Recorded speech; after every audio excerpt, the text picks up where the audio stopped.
Jameson Williams, touchdown, okay, on 3rd and 2, punched in the mouth. The next 2 possessions, Georgia goes 3 and out and busts routes on 3rd downs, okay?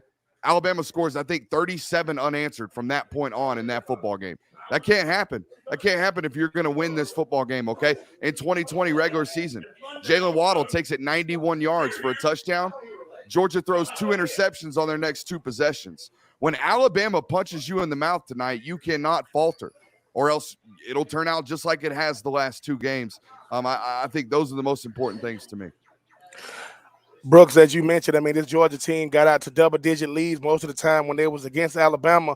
How much is this going to come down to Stetson Bennett and his second half adjustments? Every time he's played Alabama in the second half, he hasn't been the same player. How much is this going to come down to him just not throwing the ball to Alabama in the second half? Yeah, I think for me, Ben, it's, when I study Alabama in January football games, right, in college football playoff games, they've played in 12 of them, I believe it is. This will be number 13. They have forced opponents to throw the ball more than 30 times every single game. In fact, prior to the game against Cincy, when I tracked the numbers, they were forcing opponents to throw the football 39 times in those football games. Stetson Bennett's 1-3 in games where he's been forced or asked to throw the ball more than 30 times. And the only one was last week, right, against Michigan. He threw it 31 times, but I don't think it was out of necessity. I think it was out of creativity. I think they just wanted to throw the ball against Michigan.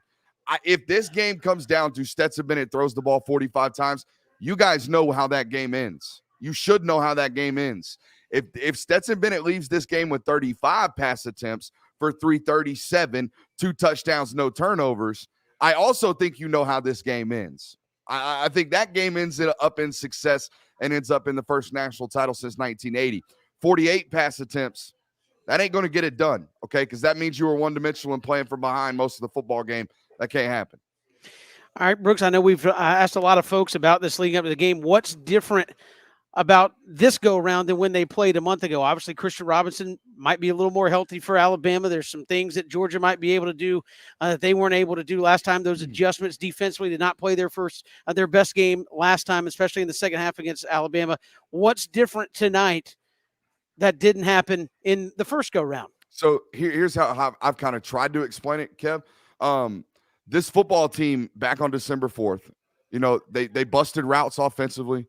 They busted coverages offensively. They gave up explosive plays defensively. They didn't get any pressure on the quarterback. They turned the ball over. Okay, they didn't execute in the red zone. They did all of these things that are no-nos. They're absolute no-nos in the game of football when you're trying to win critical football games.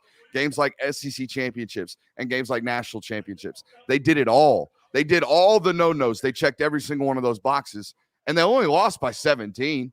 I mean, to be 100% honest with you, they played the worst game of football they had up till that point all year, and they only lost by 17. So give credit to Alabama for actually hitting those shots and hitting those punches when Georgia left themselves open, but also realize that if they just play a half decent football game, we got a tight one, right? We got a 38-31 football game going down to the 4th last possession. We don't have a 3-score game midway through the 3rd with a team trying to fight and crawl and get back into the football game, okay? So I think for me, it's about execution, okay? It's about not busting routes, not busting coverages, not doing simple mental mistakes that are inexcusable in these types of football games. You're not going to win national title games if you're making something as simple as mental mistakes at this level of football. Those things can't happen, and they happened at an abundance in the SEC championship game. It was shocking to see. Brooks, what do you think we see out of George Pickens tonight? Man, somebody call his agent that he ain't supposed to have. I know we're not supposed to make these jokes, but I don't know what the rep count is, man. Like, if you're healthy enough to go take a deep ball and get thrown a 50-50 fade ball, you're healthy. If you're healthy enough to run a 2-step slant against the Job kid and jump up in the air and come down and do the things that George Pickens has been doing, he's clearly, to me, he's cleared. He's healthy. It's just about whether or not he is on a snap count limit. And I would imagine that if he is on a quote-unquote snap count, that snap count is, maybe extended by the player in the middle of a game like this, I would think. Okay, so if George Pickens comes to his people and says, guys, I'm playing every daggum snap tonight, and the University of Georgia's winning a national title, then ain't nobody telling him no. Okay, but it's not the coaches or the staff's decision, I don't think. I don't think that's how they would do this with any player, not just George Pickens. There is NFL money on the line, which means future references and future examples will be handled the same exact way. What do you want to do, son? Because what you want to do will dictate what we need to do. And I think that can only be answered by George Pickens, because medically, I think we have our answer. Medically, it's clear to me that he's cleared. Brooks, before the start of the season, obviously we thought it was going to be a healthy George Pickens, Eric Gilbert. Neither one of those guys made contribution this year, but with Eric Gilbert not even being on the team right now, when you would have gone and still making it to the national championship, still being undefeated, why is it that even with all he's done, with everything he's been through, not just this year but last year, people still got more of a question mark next to Stetson Bennett's name when everybody seems to have a problem with this team called Alabama? Yeah, 5'8", man. That's honestly, it is what it is, right? I mean, he's listed at 5'10". He ain't. I'm telling you that right now. You guys have seen him. You guys are from South Georgia, Southeast Georgia. That he is not 5'10". He is a very undersized young man, or man at this point. He ain't young no more. He's an undersized man, and he's unheralded, right? Unheralded as a recruit. Those things get overlooked. Something as simple as stature at the quarterback position and preconceived notions in terms of rankings. Those things do matter in the public conceived notion of what that athlete is, right? The narrative around Stetson Bennett has been game manager, former walk-on. It has not been elite Heisman contender, because A, that's not what he is, but B, that's not the reality of the situation. So the narrative around this situation is always going to be 5'8", former walk-on. They will not start with 4th in the country in QBR. That's not what they'll start with. They will always start with 5'8", former walk-on. Whether it's right, whether it's wrong, it don't matter. I'll tell you what, when you listen to Kirby, when you listen to Todd Monken, when you listen to specifically those players, specifically that defensive room, those dudes believe in 13. So what the rest of the stuff don't matter. You know what I mean? Like all the other stuff's ancillary. It's outside the building, right? How those players feel about those guys. And the defensively, that's the one that stands out to me, man. When you watch these defensive leaders, Nolan Smith is a vocal leader of this football team. He is the voice of that defense. Okay, I know it's N'Kobe in national media. Nolan Smith has the loudest voice in that room. Watch how Nolan Smith responds and reacts to Stetson Bennett. Watch when Marty McGee is doing his post-game pressers after the Michigan game with Stetson Bennett. Who is leading the chants of Stetson's name? It's Nolan Smith. This team loves this guy, man. They stand by this dude, and they're going to go fight for a title with this guy tonight. No questions asked. Brooks Austin, Dogs Daily on SI, joining us here on 3 and Out as we're coming to you live from Coach's Corner on Victory Drive here in Thunderbolt. Brooks, we talked about Georgia and their adjustments. You're going up against maybe the master of adjustments. What do you expect differently from Saban tonight? And I guess if we all knew this, we'd all be getting paid millions of dollars to coach football. But what do you expect different from Saban that's like, hey, they didn't see this the first time around, we're going to throw a little something at them? Yeah, I mean, it seems like in these games, Bama players always make the Bama plays. I was doing some film study last night, and there was a play in the SEC championship game. It was a truck sweep into the boundary to Kenny McIntosh. And I think I can't remember who it was. I think it was 9. Comes down Battle. Jordan Battle makes the tackle, okay? Just a shoestring tackle on the sideline. And I recalled a very, very similar play the year before. Najee Harris hurdles a defender from Notre Dame on the sideline and takes it 60, okay? That, to me, has always been the difference in these games for Bama. I mean, we could talk about adjustments. We can. But the one adjustment that Saban made was the Tua Tagovailoa thing. It was monumental. It was one of the best coaching decisions ever. The other one, the Jalen Hurts one, that was made for him. Tua got hurt. He had no choice. Okay, the coaching was done previously and keeping that guy engaged, right? The coaching job of Saban was done by keeping Hurts engaged, not making the decision. The decision was made for him. It's all, to me, about whether or not Georgia's players are going to make plays tonight, man. Like, we could talk about whether or not adjustments are going to be made, but that's as simple as, hey, we were playing, man, we went into a little bit of a zone. But players still got to make plays. And then the history of this game, it's been Bama that's been making these plays, okay? So who's going to change that narrative? What football player is going to change that narrative? I think you asked a good one on George Pickens, okay? Guys like Brock Bowers can be changers in this football game too, okay? So those are kind of the names that I'd be watching and kind of the matchups that I'm watching. Are dudes going to make plays today? You recruit all these 5 stars for a reason, man. Go out there and let them do it. Play man coverage. Don't sit there and play zone coverage. Don't let this dude pick you apart because he will. Trust your guys, man. Trust your guys. Go out there and let them play.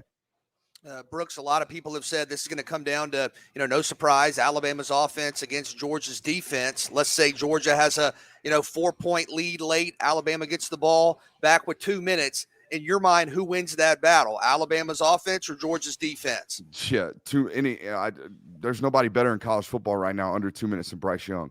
I mean, everyone dissected that Auburn, last-minute drive, fourth-quarter drive. How about the 2-minute drill he had right before the half against Georgia in the SEC championship game? I mean, he walked you. He walked you down the field, okay? So his ability to dissect information, his ability to collect information pre-snap is second to none in college football. If it's, hey, 4-point lead, I mean, you'll take it. 4-point lead, 2 minutes left, they get the ball, but you'll take that. Don't get me wrong. I'd be nervous as hell, though, if I were on that sideline, because that number 9 is pretty good. I'm telling you guys, he is special. He's a special football player from the neck up, okay? For me, with him, it starts there. And that's why I don't think the answer is like a lot of people are doing you just got to give him a variety of looks. Bull crap.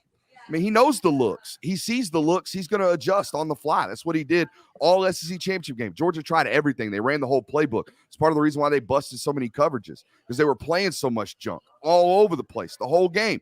Line up, play football. Line up, play man-to-man. Do it, okay? Dare them to try to beat you. Send pressure, a.k.a. do what LSU and Auburn did. You know why? Because they had nothing to lose. They had nothing to lose. If you scored one play, 85 yards, doesn't matter. They're going to line up and play the next snap anyways. Play like you have nothing to lose, because you have nothing to lose, Kirby.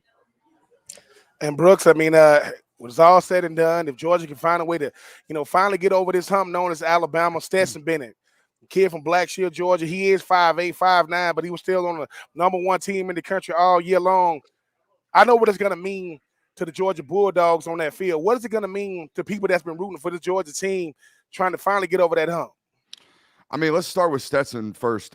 I think that's confirmation for that young man. I mean, I don't think there's any stories like this one, guys. Most of the time when something like this happens, the guy is embraced. You know what I mean? Like the national media, I think, is embracing these guys. But you guys follow Georgia fans. You have Georgia fans interact with your content all the time. The overwhelming majority of this fan base has not appreciated 13 this year. They haven't. So for him to go out and lead this football team to a national title, whether you want to say it was through game managership or whatever, I don't care. But for him to do it is confirmation of what he's done for the University of Georgia, which I don't think he necessarily should have to need or require. But the situation that's presented has forced that to happen. So as far as what it would mean for Georgia, man, good Lord. I mean, the city of Atlanta, it might even get the impact. I know Athens might burn, but it might trickle all the way down 85 South, down there into Atlanta and down 316. So, I mean, you really don't know. I don't know how this city's going to react, and this state's going to react, rather, when they win, because this is a Georgia Bulldog state, okay? The Atlanta Falcons, I think they have 800,000 followers on Twitter. The Atlanta Braves, I think, might have a couple million. Georgia's got like 3.1 million followers on Twitter. So if you just want to go by Twitter followers, which is what everyone does in our line of work, hey, how many Twitter followers do you have? Well, I have, X amount. Georgia's got the most here in this state, and that ain't no coinky dink. This is the biggest team in the state, and if they win a title tonight, it's going to look like it. Well, Brooks, you said when they win. So before we let you go, what's your confidence level here for Bulldog 0. Nation ahead of the game? Nah, I got lashed and tore up on Twitter yesterday. My score predictions are in. I picked Bama. Look, and here's why. Okay, because I watched all you yahoos, all you guys with all your voices and all your cameras and all your microphones tell me that Georgia was the better team in the SEC championship game, and I'm sitting there going, hey, like, that's Big Brother. That's Big Brother. You just don't get to walk in with confidence over Big Brother until you get it done. So I'm not going to sit here and tell you that Georgia's going to win this football game. I'm going to tell you that Georgia's going to have to go earn the right for me to tell you that they're going to win this football game, okay? So I will tell you this, though. 72% of the public money as of Friday, right, the public bets were on Alabama. Okay, so the overwhelming majority of America is betting on Bama. However, 70% of the total money, okay, the total money bet in Vegas is on Georgia, -2.5. So the sharps and the heavy money is on Georgia, and the public money's on Bama, and the line hasn't moved.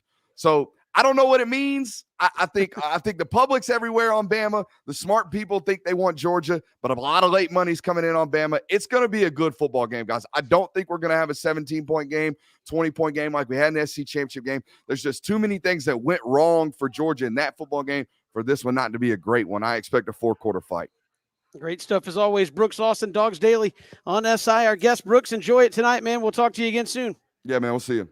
Appreciate it. Brooks Austin joining us here on 3 and Out. We'll come back. We'll react to that and more. We're live at Coach's Corner on Victory Drive in Thunderbolt. Come on out and see us ahead of tonight's football game. Not a bad seat in the house. Certainly the place you want to be. Take in Dogs and Tide tonight. This is 3 and Out on the Southern Pigskin Radio Network.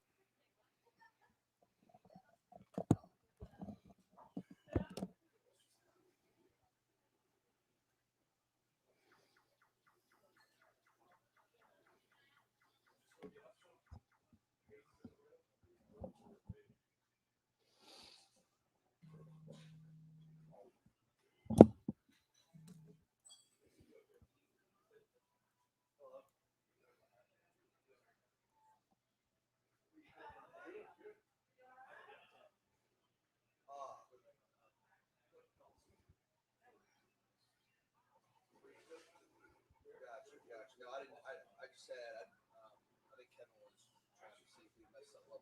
No, it ended up being good after that. Except I heard him on the game. Yep, cool. All right. He said at the beginning he messed something up. He said at the beginning he took himself out of the box, I guess, and when he did, it severed the line of our. Well, I turned this up on here, and so that's how we were hearing it, is actually him talking. I don't know what's going on with mine. Mine will go out, but it'll come right back up. Yeah. So I can still hear. I don't think we need to be on the Wi-Fi. Everybody else is on. Mine hasn't. I mean, it's been him. You've been fine. Everybody's went out. Everybody's went out at the start of the segment. I had all blank screens. Oh, I was. Mine has never gone out at all. The first, I don't know, 50 seconds of Brooks' interview, my entire screen was all circles. That's why I was like, because I could hear, because like I said, I couldn't hear him. I'm like, oh, let me go on the box, and I heard him, and so I was like, but my screen never went out. Like mine didn't go black or nothing. I don't know what it is.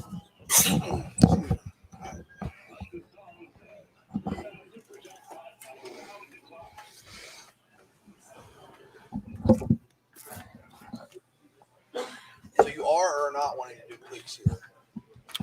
We can do it in the next segment. All right, I just don't want to get into it. It's already 3:42. I know. It's like make your picks. You have 10 seconds each. I'll try to keep this relatively short.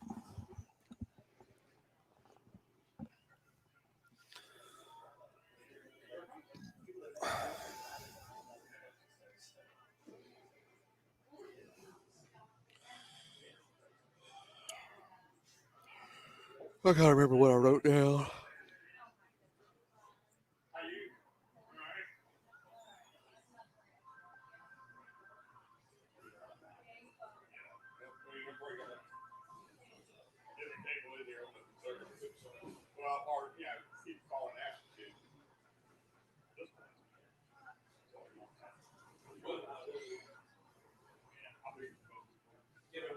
Come in and get a little free game. Yeah.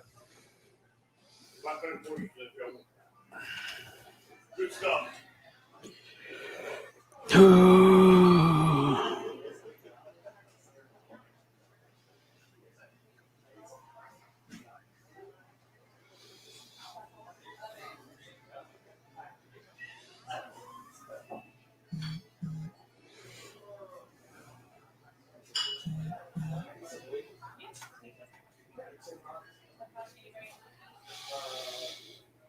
Oh man.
on this Monday.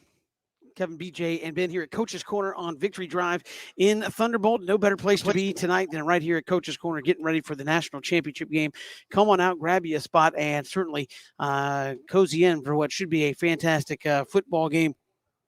BJ and Ben, and certainly BJ, you got a preview up on Southern Pigskin, all about this game tonight, and where history could be made and a number of different factors, but preview up southernpigskin.com. Encourage folks to go check it out. Well, and I think a lot of this starts at the line of scrimmage. I really do, because one of the overlooked or underappreciated, in my mind, aspects of what Alabama was able to do in Atlanta in the SEC championship game was the success they had at limiting the impact of Georgia's pass rush. And I think that was a big reason why Bryce Young was able to set a new SEC record with 421 yards passing, was because for the first time in 31 games, Georgia did not record a sack. And that Alabama offensive line, a group that, quite frankly, has struggled for a good portion of the year, was spectacular. And remember, Alabama's offensive line gave up 7 sacks in the Iron Bowl. So in theory, when you think about the matchup of that front against Georgia's defensive front, you wonder, could this be a game that Georgia dictates tempo with their pass rush with? And that was not the case in the SEC championship game. Evan Neal, we know about Evan Neal. I think he could be the #1 overall pick by the time it's all said and done by the Jacksonville Jaguars. He was spectacular. But Chris Owens, the other tackle, was equally dynamic. And I think you have to get that bookend protection from both sides, whether it's Neal and Owens or whether you're using a tight end or a running back to chip. You've got to protect both corners. It can't just be Neal. And Chris Owens was spectacular. Also, center Seth Mclaughlin made his first start of the season. Hey, it's your first start of the season. Who do you get? There's Jordan Davis, and did a really good job. And Ben, you mentioned this too. Alabama, Bill O'Brien, the offensive staff, did a good job of neutralizing the pass rush with scheme as well. So I know we're going to talk about Bryce Young and Stetson Bennett and Jameson Williams and Nakobe Dean and Jordan Davis, but I think a lot of this comes down to Alabama's offensive line. For much of this year, you've been okay. Against Georgia in the SEC championship game, you were absolutely elite. And I think if you're going to have a game where you put up 41 points, if you're going to have a game where you put up 536 yards of total offense as they did in Atlanta, it's going to have to start at the line of scrimmage with that front 5. Yeah, BJ, and I think too, I mean, a big difference maker that we ain't talking about a lot is you got a healthy Brian Robinson. The last time they played in the SEC championship game, Brian Robinson wasn't at his best. And I know, BJ, something that you always kept saying going into the game, why are they trying to run the ball to the Georgia defense? Because it keeps you honest. Yeah, you didn't get the offensive production you wanted rushing the football, but Jordan Davis, every time he comes off the football, he's exerting energy. And then when you get the third down, when you want to pass, he's exerting so much energy, he's not the same player. But, you know, players like Jordan Davis are really, really good on first and second down. I just think that when you look at this team, it always comes down to the trenches. I know we get caught up in the perimeter guys and Bowers and Williams and Jackson and different things. I think at the end of the day, Kevin and BJ, Alabama knows they got to go out there and exert their will against the Georgia defense that's still, to me, the best team going into this game tonight. We'll come back. We'll make some picks here on tonight's football game. Again, we'll be here till 6 o'clock, but we got Georgia pregame upcoming for those listening in Savannah. We're here at Coach's Corner. The rest of you will hear us continuing on for the next couple of hours, and you can continue to watch us here on our Facebook page, on our YouTube channel at ESPN Coast on YouTube as well. We'll come back. We'll get some picks in. It's 3 and Out on the Southern Pigskin Radio Network. We should have like 5-6 minutes.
Good to have you back here at Coach's Corner on Victory Drive in Thunderbolt. Kevin, BJ, and Ben, the place to be here tonight for the SEC Championship rematch in the national championship game, Georgia and Alabama tonight. No better place. John Henderson just stopped by and said the oysters roasting outside. They got the oyster roast going on. Fantastic. So you can come by and check out I know, BJ, you love a good oyster. Yeah, talking he was about telling me that they are spectacular. He was like breaking down the sides and scope and where they were from. I said, look, man, I'll be out there. Like as soon as we go to break, I'll be out. Then I'll be back in. So I'll be. You'll see my mobility on display next couple of hours. Absolutely. So we're going to tonight's ball game, fellas. Let's get into some picks quickly. We got 2 more hours of show going, but for those in Savannah, you'll be getting Georgia pregame here in just a little bit. Picks for tonight. The rest of you can stay with us on ESPN Coastal in Brunswick and Waycross. Also online at ESPN Coastal on Facebook or YouTube channel as well. What you got? I'm going with Alabama 34-30, and I think the reason more so than any sort of scheme advantage or any sort of matchup is, Kevin, what you referenced a minute ago.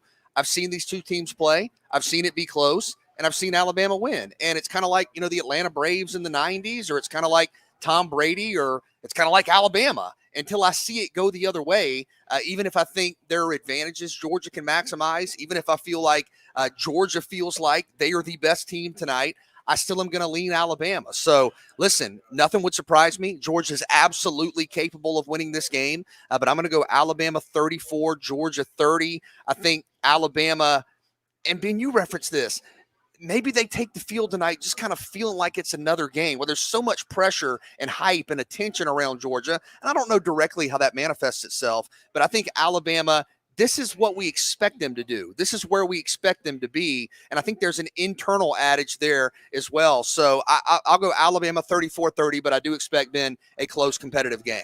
Yeah, I expect a close competitive game as well. I'm going to go with the Tide as well, 31-28. I do think this Georgia team is built for this moment. Everybody was talking about how better Georgia got since the SEC championship game. Well, so did Alabama. Everybody talked about how Georgia has maybe the best team. Well, they had the best team going into the SEC championship game, and I know it's about who you play on the day that you play. Alabama seems to have gotten better since that Texas A&M game.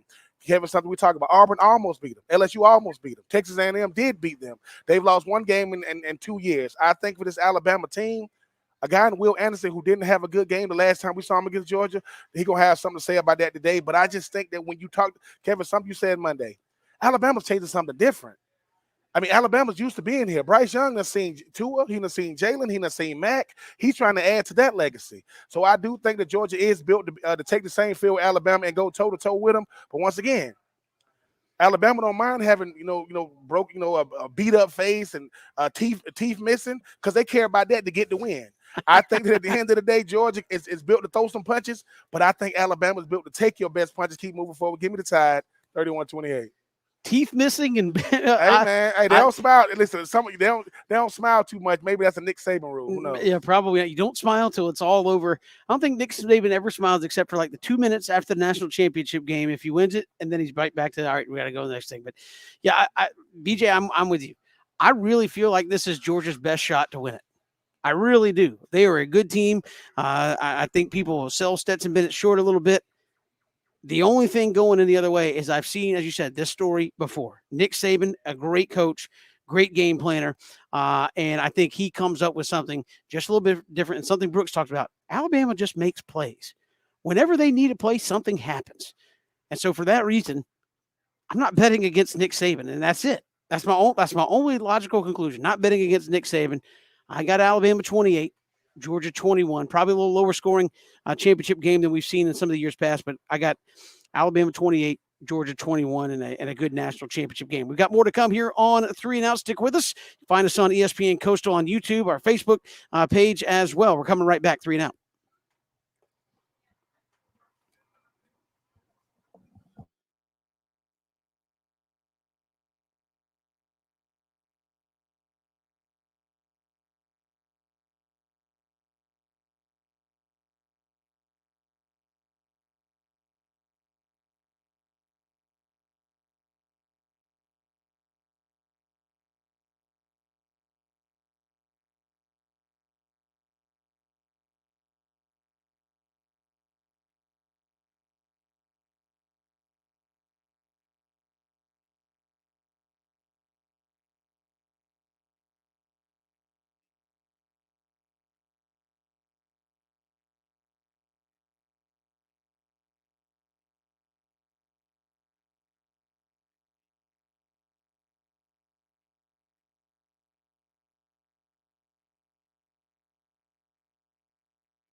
Welcome back, 3 and Out here on the Southern Pigskin Radio Network. Kevin Thomas, BJ Bennett, Ben Troop coming to you live from Coach's Corner on Victory Drive in Thunderbolt. Got the oyster roast going on here at Coach's Corner as well. So a great time to stop by. Go ahead and get your spot staked out for the national championship game tonight, kicking off at 8 o'clock there in frigid Indianapolis, but of course playing inside the Dome there this evening. We got so much to get to here over the next couple of hours here on the show, talking Georgia and Bama. Biggest game, obviously, of the season is the national championship game, final game of the season for college football as well. So we'll get to all that here at Coach's Corner here in hours 2 and 3. But first, let's take 3 here on 3 and Out.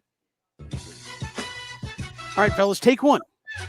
Most important player, and I'll let you define that. I know BJ's big on definitions of I'll let you define that however you want. Most important player on the field tonight for Georgia is who?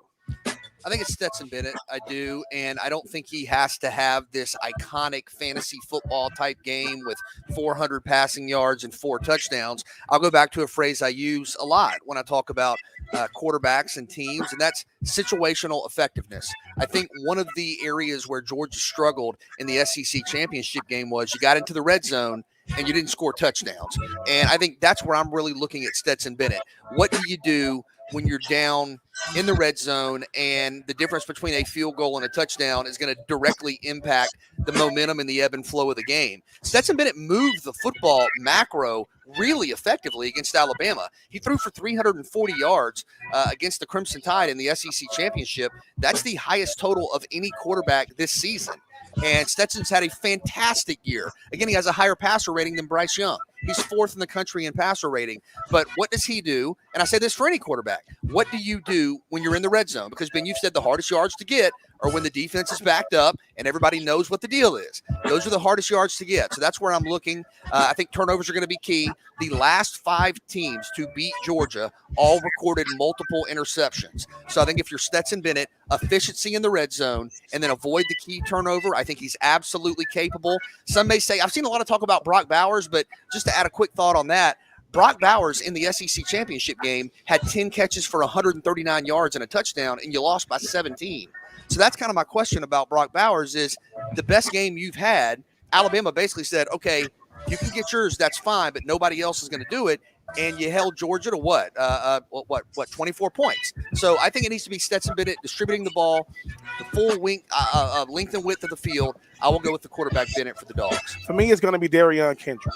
The thing about this Alabama team, BJ, as you always mention, I mean, when you think about the fact that, okay, I think that sometimes when you think about this Georgia team, we get caught up in the names we used to hear. Darion Kendrick got kicked off the team for Clemson. They brought him in to be able to shut down the best receiver of the opposing team just in case they made it to the national championship. Well, the last time Darion Kendrick went against Williams, it didn't bode well. Darion, BJ, you mentioned PFF got him rated top 5 cornerback. I mean, a guy like Williams is going to be a guy he's going to see every freaking day on Sunday. So for me, I know you got Stetson, I know you got Brock, I know you got Jacoby Dean and Jabari Davis. If Darion Kendrick can shut down one side of the field, force Bryce Young to go through his reads, I think that makes this defense way much more dangerous, make this a much better team. Give me Darion Kendrick.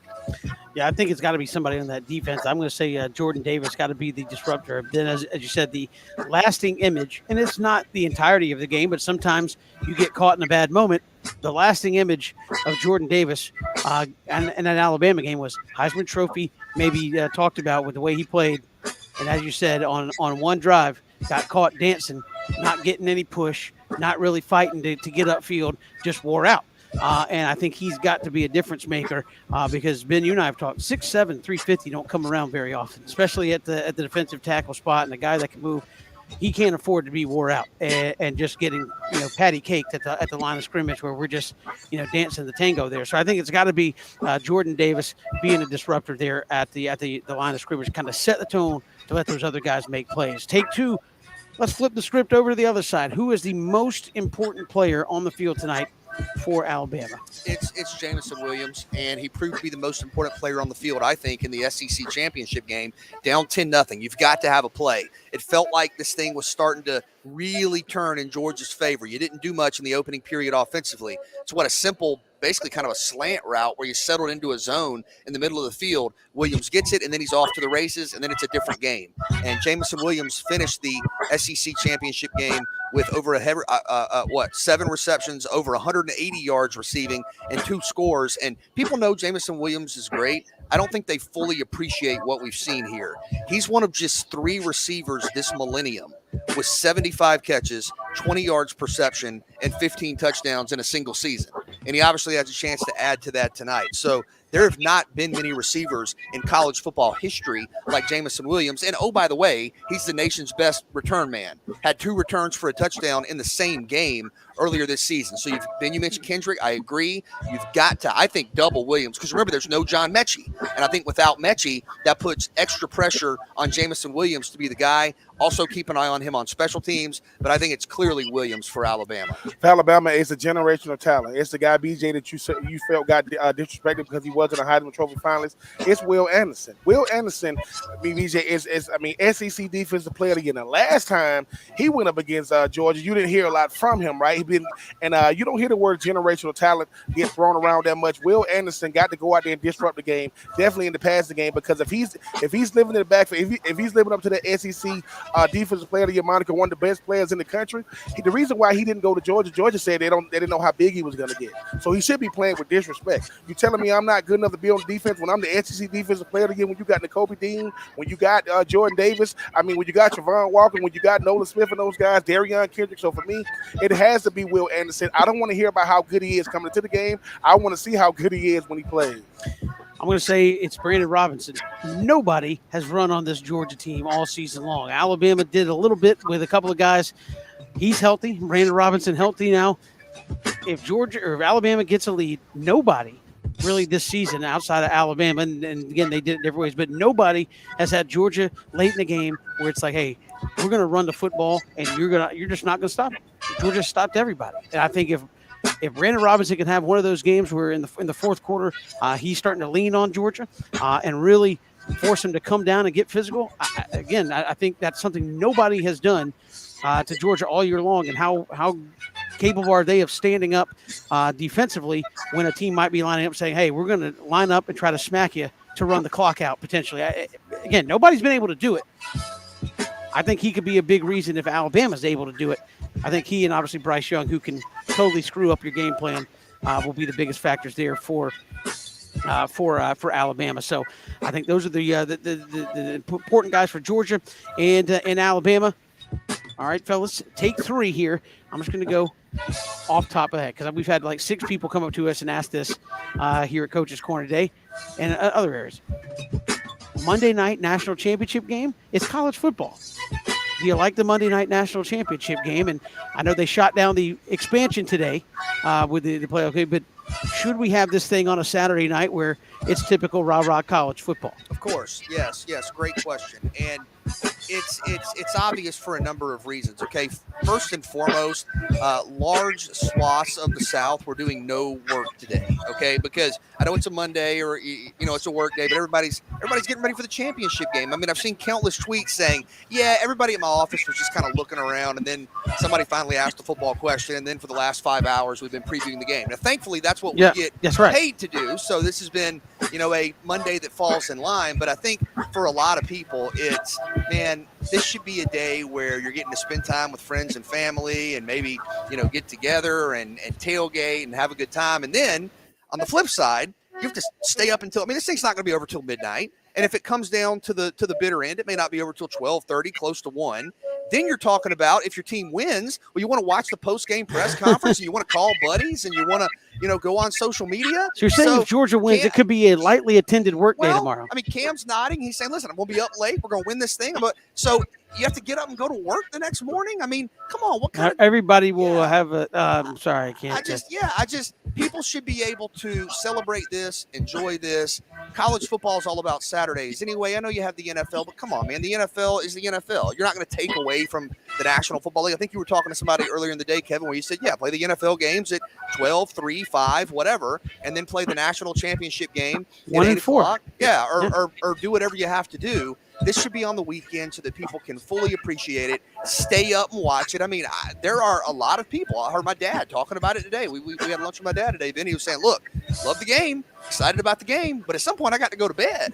And if it's on a Saturday night, it's a little bit different. So, yes, you were 100% right, Kevin. This game should not be on a Monday. It should be on a Saturday. It's disrespectful. It's disrespectful to the sport of college football. It's disrespectful to the fact that, look, if Georgia or Alabama wins the national championship, I mean, this is a school night. This is a school night, not just if you're in grade school, but if you are in college. Yeah. And the fact of the matter is, it's a place like Indianapolis. There ain't a person from Alabama or Georgia has ever been anywhere near no Indianapolis. They up there right now trying to enjoy themselves. But I will say, college football means more to sports than just college.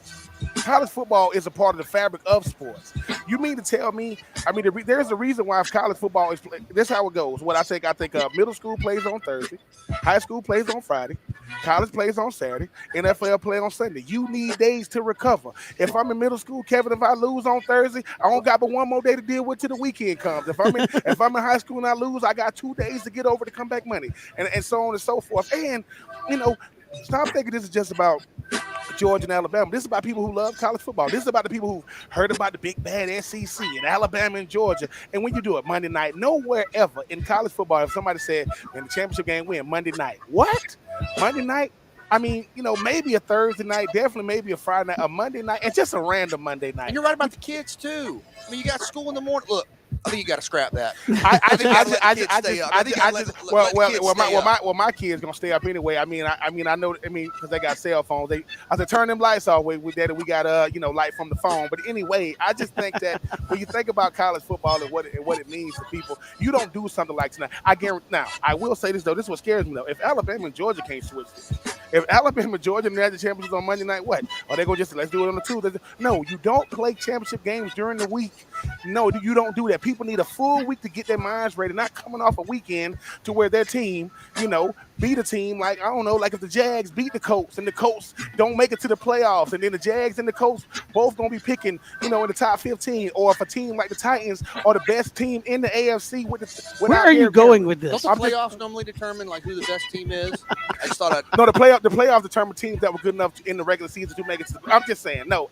All jokes aside, you don't play it on a Monday, man. That's ridiculous. Come on, college football playoff committee. Y'all got to do better than that. Yeah, I know everybody wants the spotlight, but I mean, we make schedules all the time on Saturday to give teams the spotlight, and I think college football, it's a Saturday sport. Even with Thursday night football, it's a Saturday sport built on you wake up, you get all day in some cases to start getting ready for the football game. It's a family, it's a friends atmosphere, and again, we kind of did a random panel. And everybody's like, well, I might hang out with some folks here until about halftime. Then I'm going to go back to the house and maybe relax because, as you said, BJ, at some point you got to rest and get up and go. The next, although if Georgia fans win for the first time in 40 years, they ain't working on Tuesday. That's all I'm going to say. The work is canceled on Tuesday.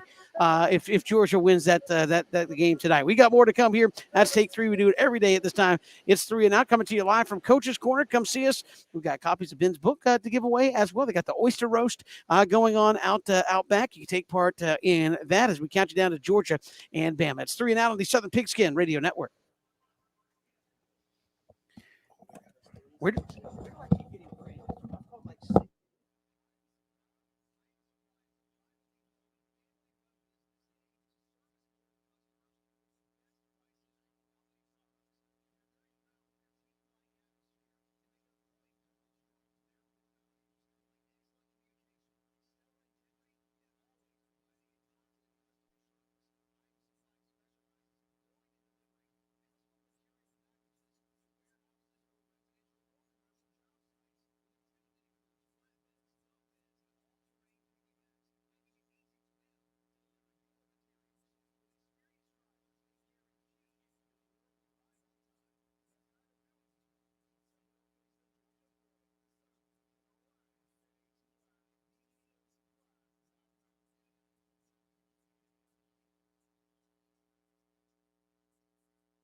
table right there is pretty choice.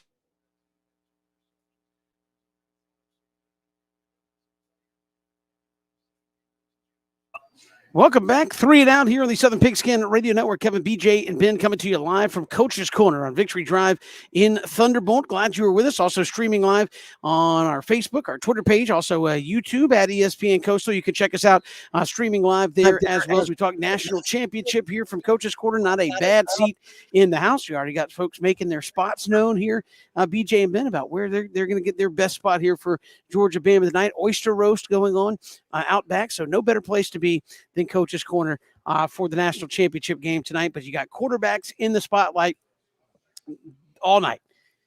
Obviously, we've talked a lot about Stetson Bennett, Bryce Young, Heisman Trophy winner. Both can do different things. Who blinks first? And we talked about guys that can do a number of different things. I think we saw Bryce Young in the SEC championship. He can change your game plan, right? I mean, Ben, how do you prepare for a QB scramble and then he just flips it out to the side? A guy that can look pass, and then tuck it and run it. That kind of throws your game plan away sometimes when he's able to create something when you have it defended perfectly. So you look at the quarterback situation, Stetson Bennett has proven to be a guy that can roll the pocket, extend plays, and still make big plays for you. Talk about that quarterback matchup tonight. It could be who simply blinks first at the quarterback spot. I think the thing about Bryce Young that makes him so scary is his ability to improvise. When you look at the last time he played against his defense, there are certain plays that he had to make. Sometimes the blitz did get there. He was able to come out of that. I mean, I keep going back to the big third down scramble that he had to get the first down and to then lose the football and then to get it back. The thing about Stetson Bennett, BJ, something that's not talked about enough, he has the ability to use his legs as well. I think the difference is one guy has been given the green light to just go out there and be himself. The other guy, he's afraid that anything I do outside of the confines of the offense, it's going to be looked as a bad thing. So if you just tell Stetson, hey, man, you got us here. Listen, there's one thing to say. Bryce Young, he has the complete trust of Nick Saban. Kirby Smart trusts Stetson Bennett because he has to. Fully trust Stetson Bennett. Let him go out there, and make some plays with his feet and utilize his arm. And with Bryce Young, I mean, I know in the paper, I mean, I've read some headlines that say this Georgia defense, BJ, got to get ready for that Bryce Young Houdini act. He do have that now you see me, now you don't. But him and Brian Robinson, they've got something going. They don't run the option at Alabama, but I think Bryce Young did his best impression last time they played. One guy has the full nuance of the offense and the trust, while the other guy, they still can't get over the fact that it's Stetson Bennett. Let Stetson go out there and get it done. Yeah, and I think for Bryce Young, this is an interesting bounce-back game of sorts because, look, Alabama was never in danger of losing against Cincinnati. You still had 3 touchdown passes. But from the relative perspective of evaluating Bryce Young, he wasn't great in the Cotton Bowl, averaged about 6.5 yards per pass attempt. That is well off his season average of over 9, had 181 passing yards. That is by far his season low. Now, Kevin, as you mentioned, some of that was because Brian Robinson emerged as the go-to guy, but I think you will see Alabama and Bill O'Brien try to establish Bryce Young to Jameson Williams early. And you didn't necessarily need it against Cincinnati, but you didn't have that aggressive downfield attacking, let's lean on Bryce Young type game plan in Dallas. You relied on your line of scrimmage. You lined up, you ran the football well. And then when you were in the red zone, you had a couple of short touchdown passes. I think they go to Bryce Young early. I think it's wide open. I think it's tempo-based. I think they really try to attack Georgia, bring it to Georgia, and maybe recreate some of that energy you had in the SEC championship game where you threw for 421 yards and 3 touchdowns and averaged almost 10 yards per passing attempt. But I think we're going to see something closer to that Bryce Young than what we saw in the semifinal because, Kevin, look at what this guy did coming down the stretch of the season. 5 touchdown passes against New Mexico State. I know it's New Mexico State, but you were 21 of 23. That's 92% passing. Then you had the game against Arkansas. And history's kind of forgotten this game, but think about what Bryce Young did here. You threw for 559 yards and 5 touchdowns with no turnovers. Then you had the 421 yards against Georgia. So to me, and that's not a guarantee that you win, but I think you're going to see Alabama try to recreate more of that production than kind of the let's lean on the offensive line and the run game effort that you saw against Cincinnati. I think Young and Bennett are both directly in the spotlight tonight. At the end of the day, there is something about being able to have the full trust of your head coach, your offensive coordinator, because you can play loose. Bryce Young, the one thing, BJ, we're not talking about, he's the only person that went up against the Georgia defense and said, look, man, I respect those guys. I respect Jordan Davis and the Kobe Dean and Trayvon Walker and Darion Kendrick and Nolan Smith. And I'm never gonna say anything disrespectful, but he built confidence against them. Because think about this: coming into this game, Bryce Young was playing well, but LSU didn't give him no confidence.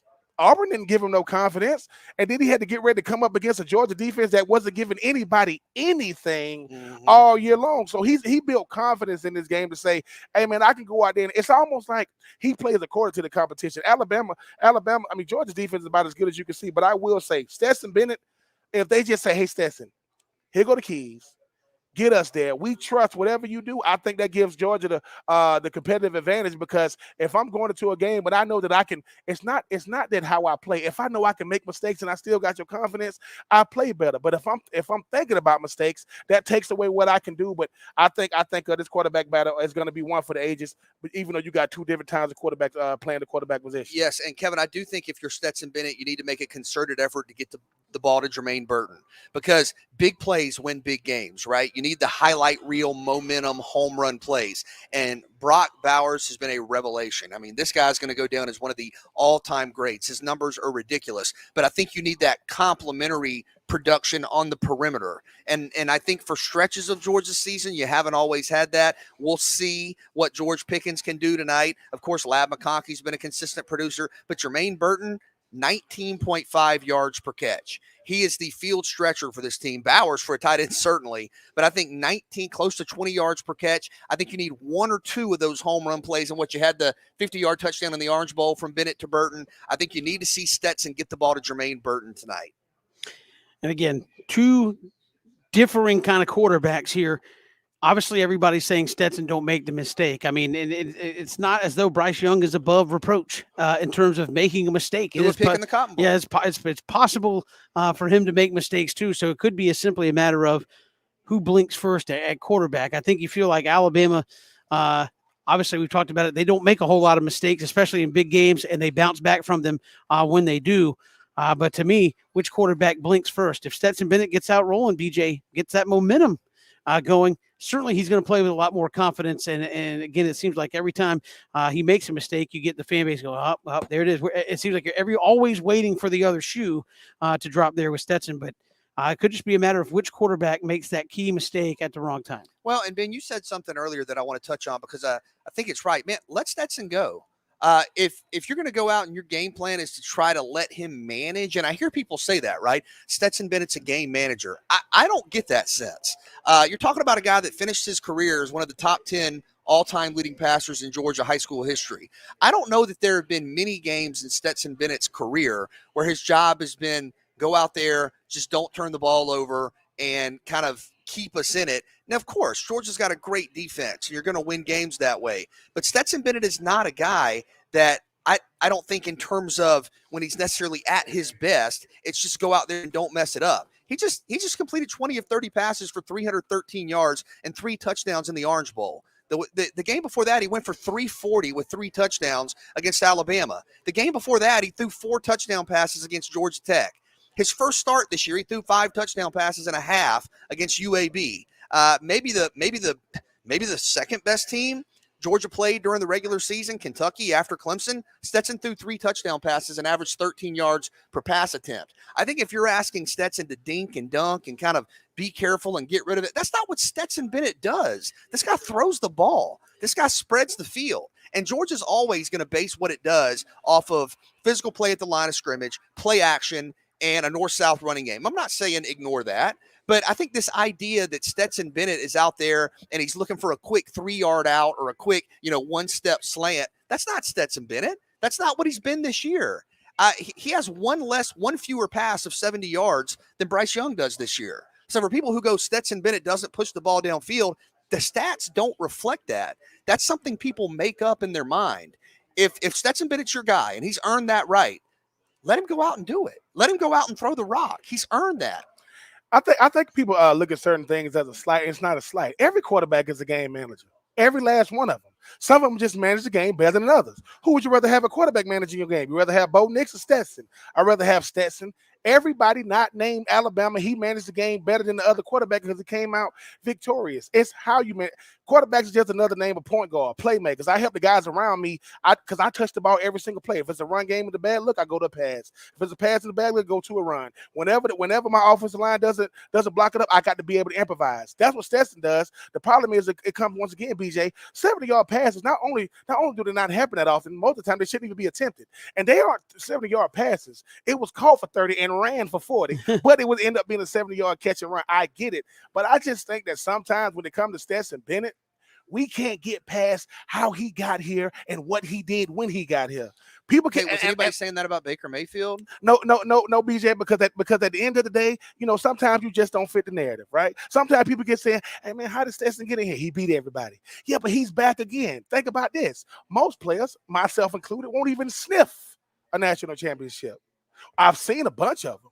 Stetson Bennett said, "Look, man, I was on campus as a walk-on, so I'm paying to go to class, and I'm showing up on time for lifting. And then I left. Guess what? Kirby called me. Think about that. And if he didn't call him, where would Georgia be? It would be either so anybody could have did this. Well, anybody didn't do it. That's true. Stetson did it, and I think that's disrespectful because the guy that you wanted is watching the guy who you called." So we'll see what happens, BJ. I just think that Stetson Bennett is one of those guys to where listen, there is nothing wrong with playing with a chip on your shoulder. I think that Stetson's playing with a boulder on their shoulder. And if Stetson go out there and get it done, for those people who think it can't happen, Eli Manning beat He beat Tom Brady twice, and Nick Foles got a statue in Philadelphia. All I'm telling you is, for one night, anything can happen.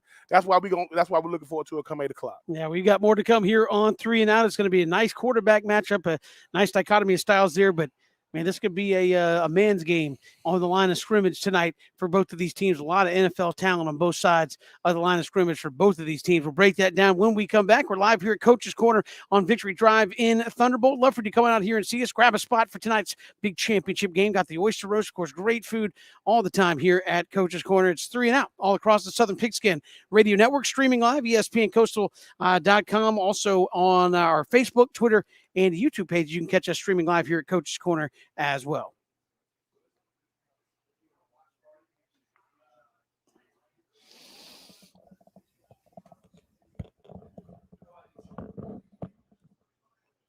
All right, let me go out here and try one of these. You gonna get me one?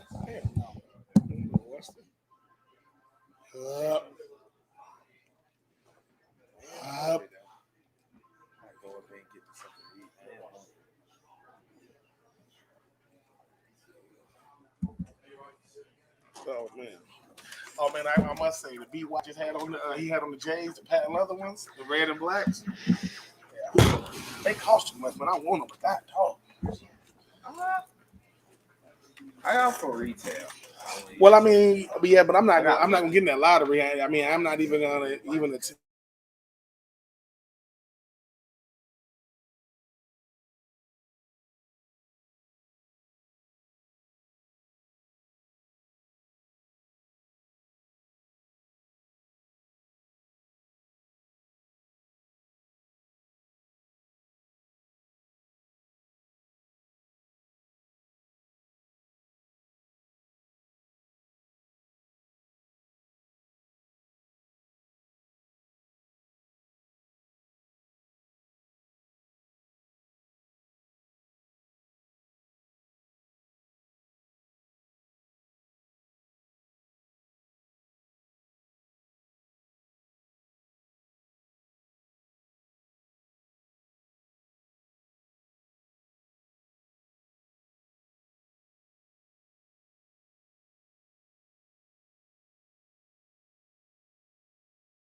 Welcome back to 3 and Out here live at Coach's Corner on Victory Drive in Thunderbolt, getting ready for the national championship game coming up a little bit later tonight. Coming out and join us. We got copies of Ben's book, Uncommon and Unfinished, coming up.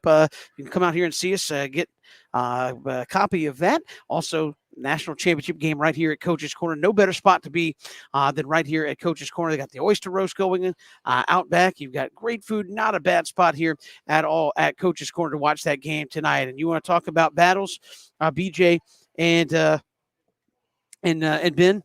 It is you talk about man's game certain times. Ben, what are those guys talking about in the Georgia locker room, in the Alabama locker room?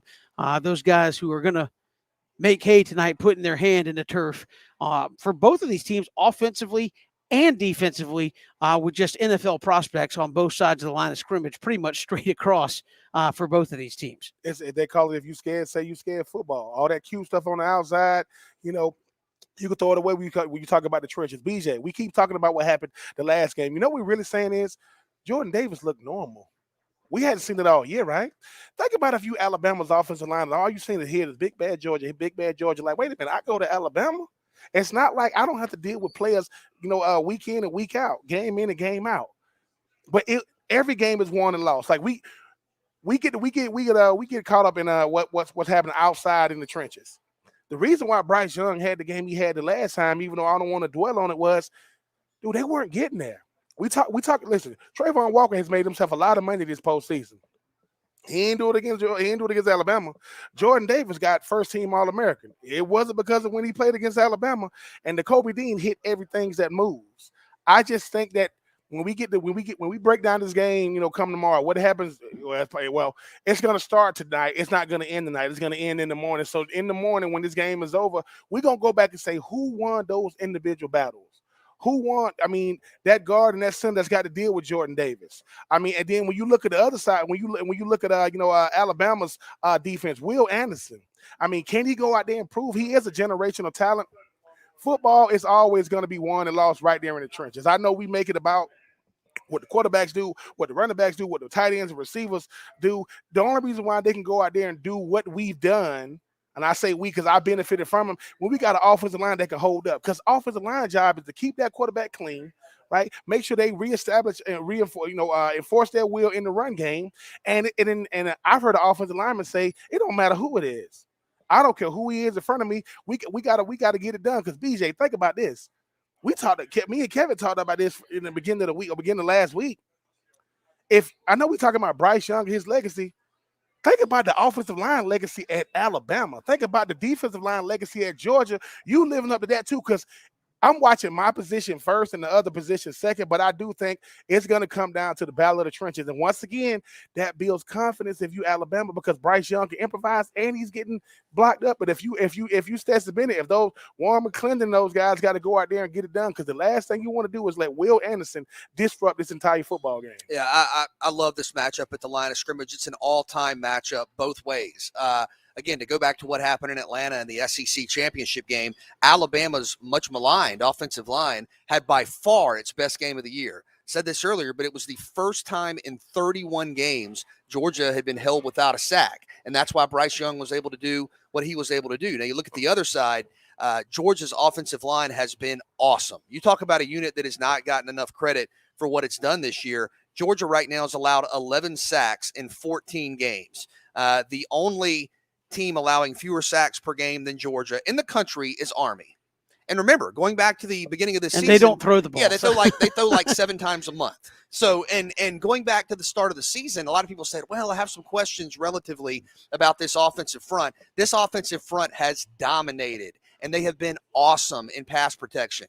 You had the Michigan star edge rushers. Nope, not doing it in the Orange Bowl. You had Warren McClendon and you had Jamari Sawyer just dominate. And I think for as much as we focus on what can Alabama's offensive line do against the Georgia front, I think that reverse matchup is equally as important, because Georgia right now, second in the nation with just 11 sacks allowed, and Alabama is third in the nation with 52 sacks and second in the nation, I'm bringing up the stats here, with 114 tackles for loss. So this game's going to be won or lost at the line of scrimmage. Listen, Bryce Young, can't wait to see him. Stetson Bennett, can't wait to see him. The matchup of Jameson Williams against Darion Kendrick, Brian Robinson and Nakobe Dean. Look, there are great matchups all over the field. How in God's name do you cover Brock Bowers? I mean, this is going to be a game of matchups, but it all starts at the line of scrimmage. Georgia's offensive line is elite. Alabama's defensive front is elite. We have never seen in the modern era of college football, since stats and tackles for loss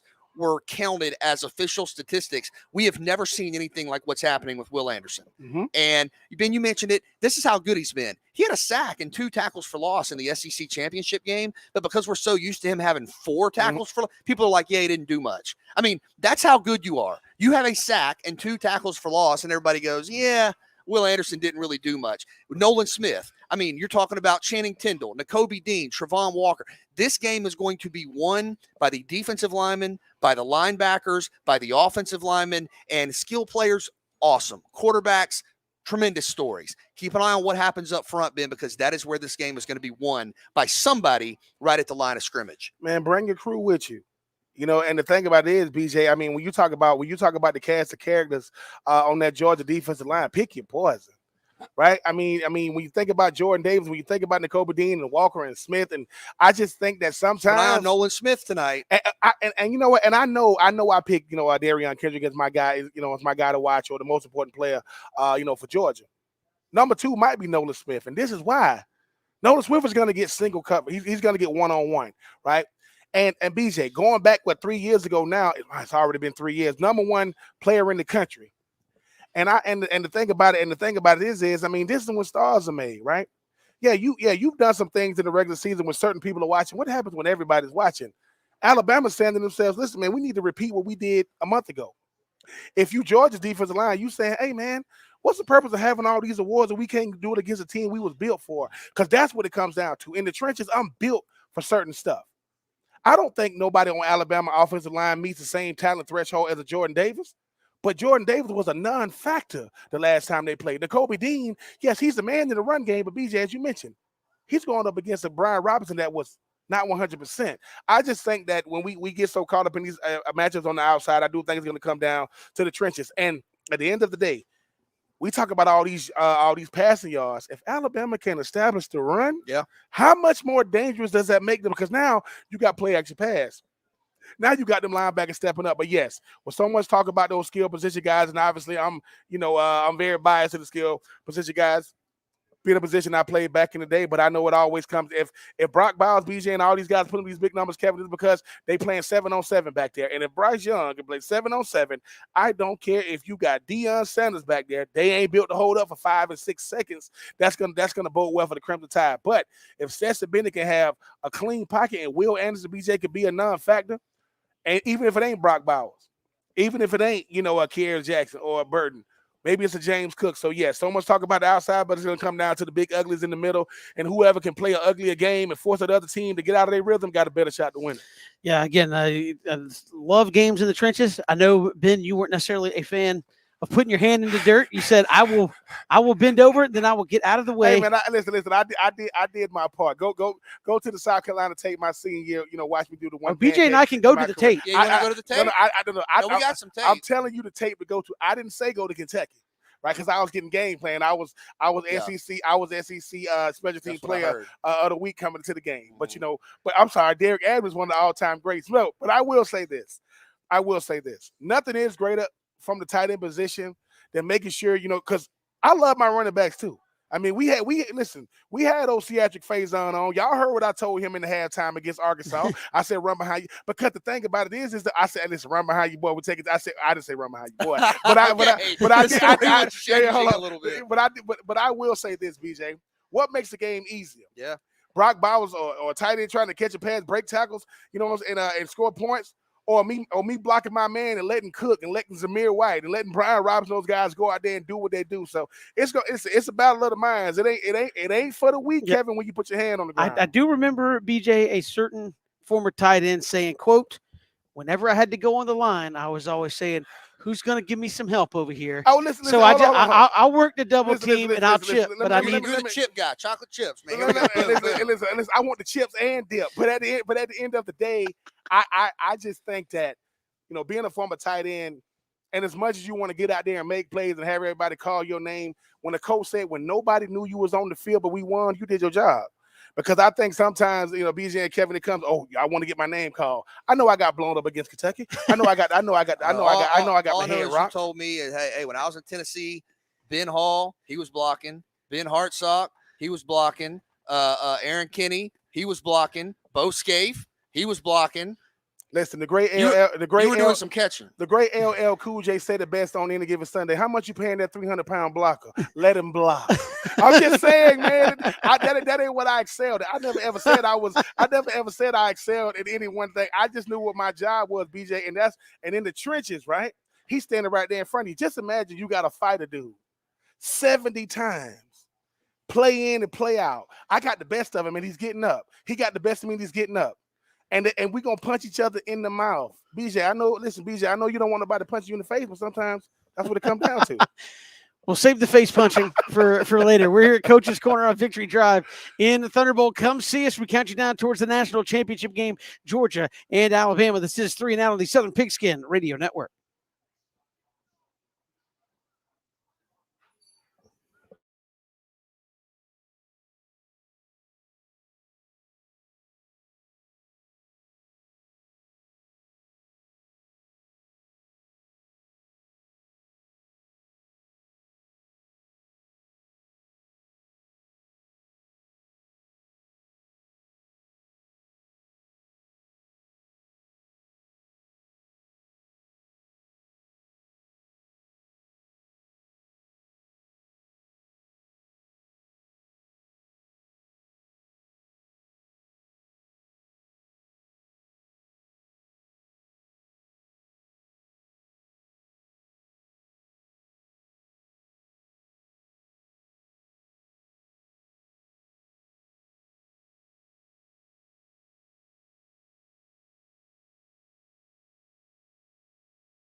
Good to have you back here. 3 and Out coming to you from Coach's Corner on Victory Drive in Thunderbolt.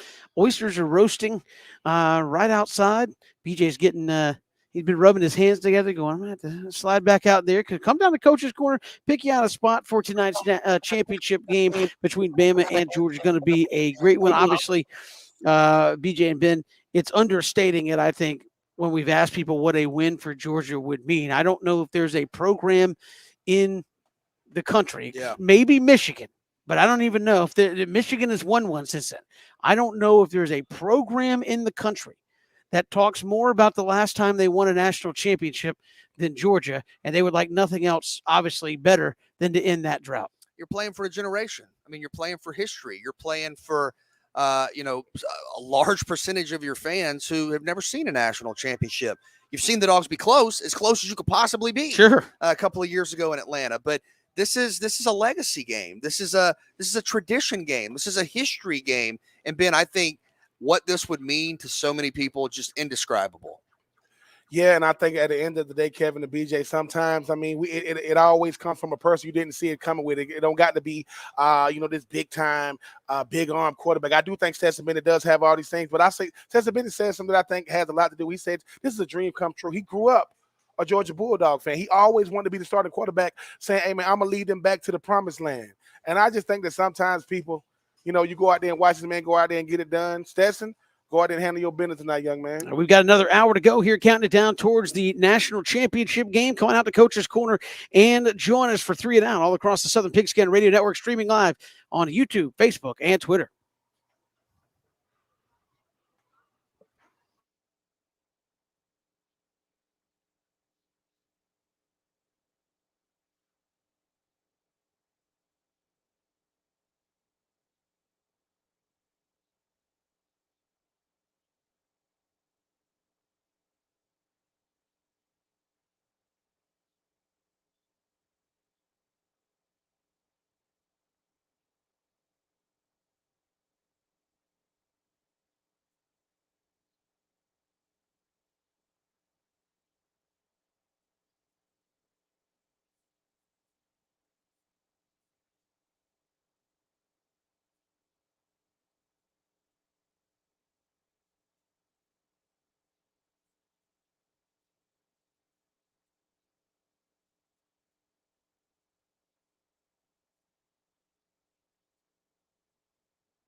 And Ben, look, you've got the national championship game coming up here tonight with Georgia and Alabama. It's the game we've waited for a couple of weeks here. Finally going to get the rematch here tonight.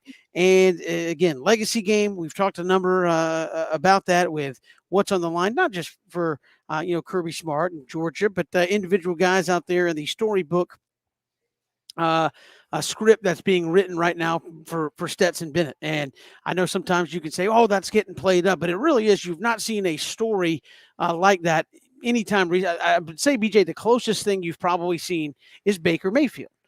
The only difference here is Baker Mayfield going into his final season was a preseason Heisman Trophy favorite. He was on a team that people expected to be in the playoffs. A lot of people said maybe not the number one guy, but he was going to be a top 5 to 10 pick in the draft. He was a former walk-on, got into the college football playoff, did great things.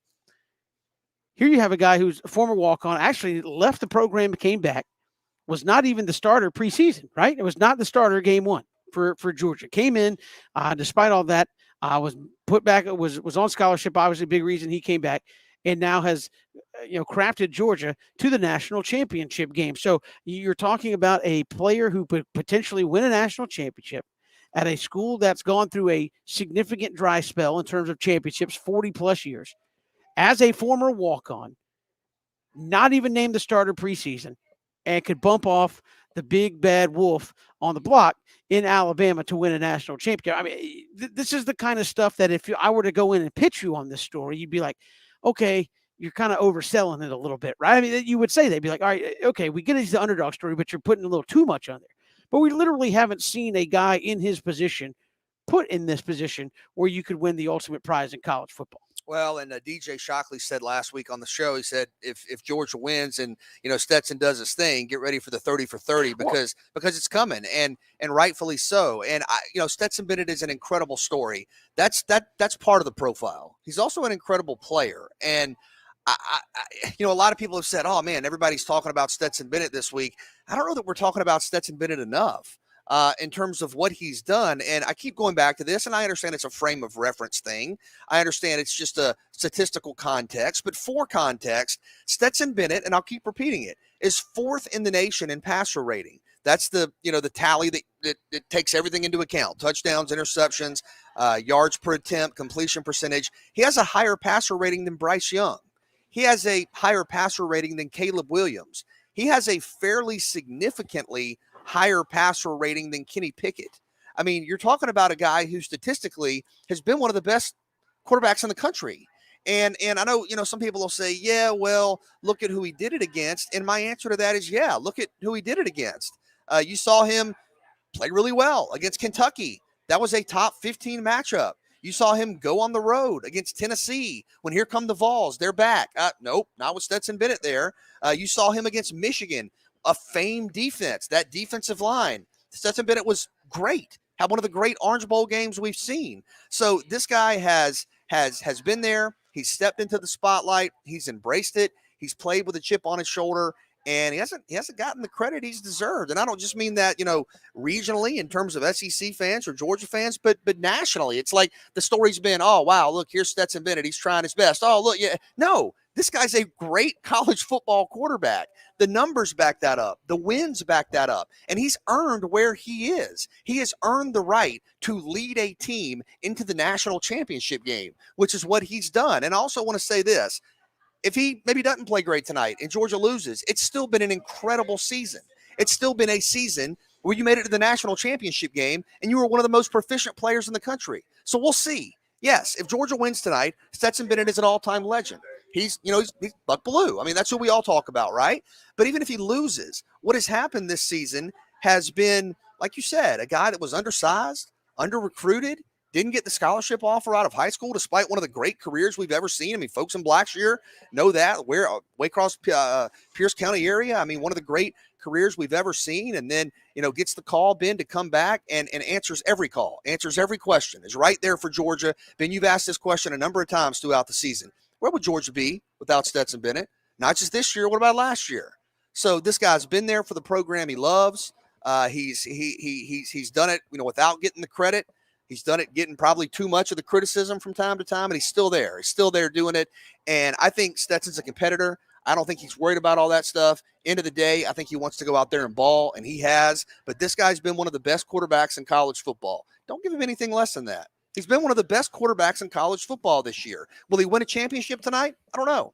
Will he beat Alabama tonight? I don't know. We'll see. But he has put himself in position to have that opportunity. He one of them ones. And people don't like that. When you hear that term, he's one of them ones. For everybody to have a problem with Stetson Bennett, what did David Green do? What about Aaron Murray? What about DJ Shockley? What about Matthew Stafford? What about Quincy Carter? Great quarterbacks right in the pantheon of Georgia. They didn't make it to the big one. When people get to talking about like this notion of, was he an All-American? Was he an All-SEC? No, he was one of the last team standing. That is the goal. Me and BJ got into it one time. Just once? No, just one time. Because we were trying to decide what a great season was. And BJ heard me say something. He's Okay, I didn't know where you were going no, with no, that. no. Well, BJ, I'm not going to. No. We were trying to decide what a great season was. And I said, a great season when you're the last team standing. Doesn't mean you didn't have great moments. Doesn't mean you have a lot of great wins. But what are we judging greatness on? Are we judging greatness on how you ended up as a player when you look at the totality of a career? Or are we saying, hey man, what happened when you were that guy? Man, we went all the way to the national championship. And think about this. Somebody said, and even if you lose, well, I lost to the winner of the national championship, but I was there. Stetson Bennett is doing something not many teams or quarterbacks gonna do. Period. Not just at Georgia. How many teams get to? I played with Rex Grossman, Chris Leak. Chris Leak won a natty when I left. He didn't go to one when I was there. That stuff is precious. And I think too often at times, the disrespect that Stetson Bennett get is because of genetics. I'm going to say this, and people can get mad. If your mama 5'5", and your daddy 5'6", and you 6'5", that ain't your daddy. I'm just telling you right now. No, BJ. The reason because BJ, BJ, because we talking about genetics, aren't we? We're talking about something he cannot. Somebody get Kevin some water. Just hold on for a second. No, that's good. We are talking about something that he cannot control. Kevin, the first time you seen Stetson Bennett at a camp, you was like, "That's him." But somebody go, wait till he throw that ball. Same thing they saying now. When he's running out, like, that's him. But at the end of the day, no, he is that guy. He one of them ones because he was the number one team in the country during the era when Alabama was the creme de la creme. He was the number one team all year long. Hendon Hooker, Bo Nix, Emory Jones, lost. So all these, Max Johnson, all these other quarterbacks lost. So when people go, well, he lost to Alabama, that's most people. I think that Nick Saban's only lost 22 games since he's been there, and he's been there for 15 years. So he doesn't lose very often, BJ. But once again, though, if he, and I'm not putting it all on Stetson, but if Stetson can get this done, Hollywood movie might not be enough. This thing might be a documentary. This thing might be a series because he said, this is my dream. It's his dream to be behind center edge. He grew up, Southeast Georgia. But this is all I'm saying. I agree 1,000,000% with you. And I don't know where it's going to go. And I think we're going to have a close game. But I do think it's a little bit unfair. And maybe I'm kind of misinterpreting some of the pre-commentary, but I've seen a lot of, if Stetson can get it done tonight, his legacy will be this. Yeah. And of course, any quarterback that wins a national championship, my only thing I'm saying here a couple of hours before kickoff is if he doesn't, he still has earned a place in Georgia history. Yeah. If Stetson Bennett, and it's not him, if Georgia, Stetson plays well, doesn't play well, somewhere in between. If Georgia doesn't win a national championship tonight, Stetson Bennett still led you to the national championship game. Yep. Stetson Bennett did that while ranking in the top 5 in passer rating. Yep. He did that when everybody was exaggerating every single misthrow, every interception. I mean, even going back to the SEC title game, I don't know. My guess would be Stetson would probably tell you that wasn't his best game ever, but I keep hearing, he threw two picks. He also threw for 340 yards and 3 touchdowns. Yep. And the 340 yards were the most yards of any quarterback against Alabama this season. No quarterback has thrown for more. So, look, we'll see what happens tonight. Of course,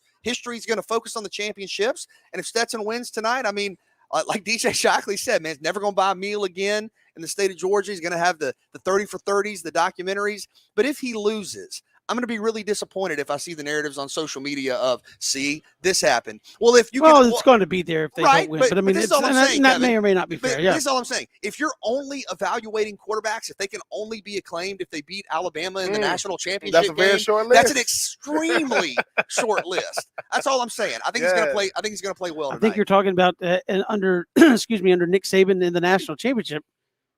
The two guys, the guys that have done it are number 1 overall picks, right? Deshaun Watson and Joe Burrow. But hold on. But the thing is, right, there are certain things you just won't grow out of. Stetson Bennett been hearing this so long. He's like, dude, I've been dealing with this my whole life. What do you mean? But this was Stetson Bennett go. Do what BJ Bennett does. Go to the box scores. Go to the box scores all the way when I was in high school. Wait a minute, man. You one of the best to ever do it in high school. But the thing was, I run into that genetics problem again. I can't do anything about it. So I don't make it at Georgia because I didn't look the part. Kirby Smart said on record, I was wrong about Stetson. See, to me, sometimes we don't like to admit, Kevin and BJ, that we were wrong. We expected him to be something he's never been. He's never been a failure. He's never been a loser. He's always put up numbers. And we don't like that because we look at it because people act like the most pressure field position in the state of Georgia is being the starting quarterback for Georgia.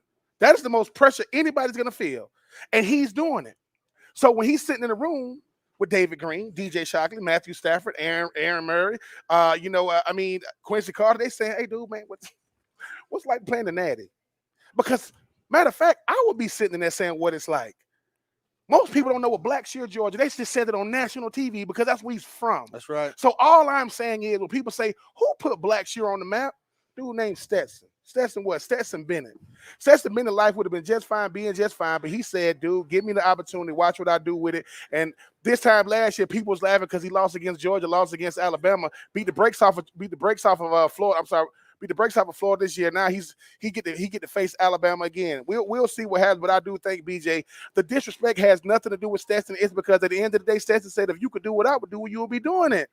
But you mad because I'm doing it, and I'm going to keep doing it, and there's nothing you can do about it. Listen, Stetson represents, so much. Yes. And we heard earlier Brooks Austin talk about how much his team appreciates him, rallies behind him. You think about just you represent your family and your hometown and your high school and everybody that's been with you and supported you. But I also think, to a certain extent, he represents the quarterbacks who sometimes get overlooked because are players – all sports, all positions. Maybe I'm not quite the prototype. Maybe I don't quite look the part. And maybe I'm not getting the benefit of the doubt because of that. Well, you know what? I'll go out and earn it. And I think when you look at guys like Stetson Bennett, and there are countless examples, maybe you don't necessarily turn away from a guy's tape because he's 6 foot and not 6'5". Mm-hmm. Maybe you don't necessarily go, well, he's only a 2-star or 3, whatever the stars mean. Mm-hmm. If you can play, you can play. Yep. And if you can go out and you can get it done, you can go out and get it done. And look, Stetson Bennett is in the spotlight, man. He is, Kevin, you're right. For as much as we can all say this and that, people are going to overreact to every throw. Sure. Every good throw is going to be the best throw ever. Every bad throw is going to be the worst throw ever. But I think looking at the totality of work, this already is a 30 for 30. It already is an incredible story. And at least for this season, I know he's still got more eligibility, but for this season, we'll see how it ends tonight. But he has earned the right to be here. Oh, absolutely. 100%. Again, in the day and age that we are in, with certainly instantaneous commentary on social media, et cetera, it doesn't matter which way it goes. You probably will still never fully win over people who just aren't going to listen to any kind of argument you could possibly make. But I mean, yeah, the fact of the matter is he's out there with a chance to go out there and complete the dream season for the University of Georgia. That I know of, that you can go talk to, not that many people who can say, I was the quarterback of a Georgia football team that won the national championship. That list is very, very short. Very short. So, I mean, I look at that to be possibly, the storybook ending. Maybe it will be, maybe it won't be. But again, you're going up against the other best team in college football and the best program in the last decade. If mistakes happen, that's to be expected against a great team. I think if you're Alabama, there will be a mistake happen against that Georgia team. It's how they respond to it and bounce back. We'll get to some of that, more of the keys to the game, when we return live here at Coach's Corner on Victory Drive in Thunderbolt. Come on out and join us get ready for the big game here tonight. Oyster roast going on outside as well, and always great food, great fun right here at Coach's Corner Victory Drive in Thunderbolt. So much more to come. We'll look at the keys to the game tonight ahead of giving you our picks for this game tonight as well. It's 3 and Out on the Southern Pigskin Radio Network, streaming live, ESPNCoastal.com, also on our Facebook, Twitter pages, and YouTube. Go to YouTube at ESPN Coastal. You can see us streaming live here at Coaches as well. 3 and Out, Southern Pigskin Radio Network.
Welcome back to 3 and Out, coming to you live from Coach's Corner on Victory Drive in Thunderbolt. Kevin Thomas, BJ Bennett, Ben Troop, glad you're with us. I got the oyster roast going on tonight here at Coach's Corner and more. So don't go anywhere but right here at Coach's Corner. Great spot to watch the game, and you're not going to want to miss a moment of it. And there's no way you can with all the TVs that are here. Certainly great food, great atmosphere tonight for the national championship game. But what are those keys? We talked a lot about the quarterbacks.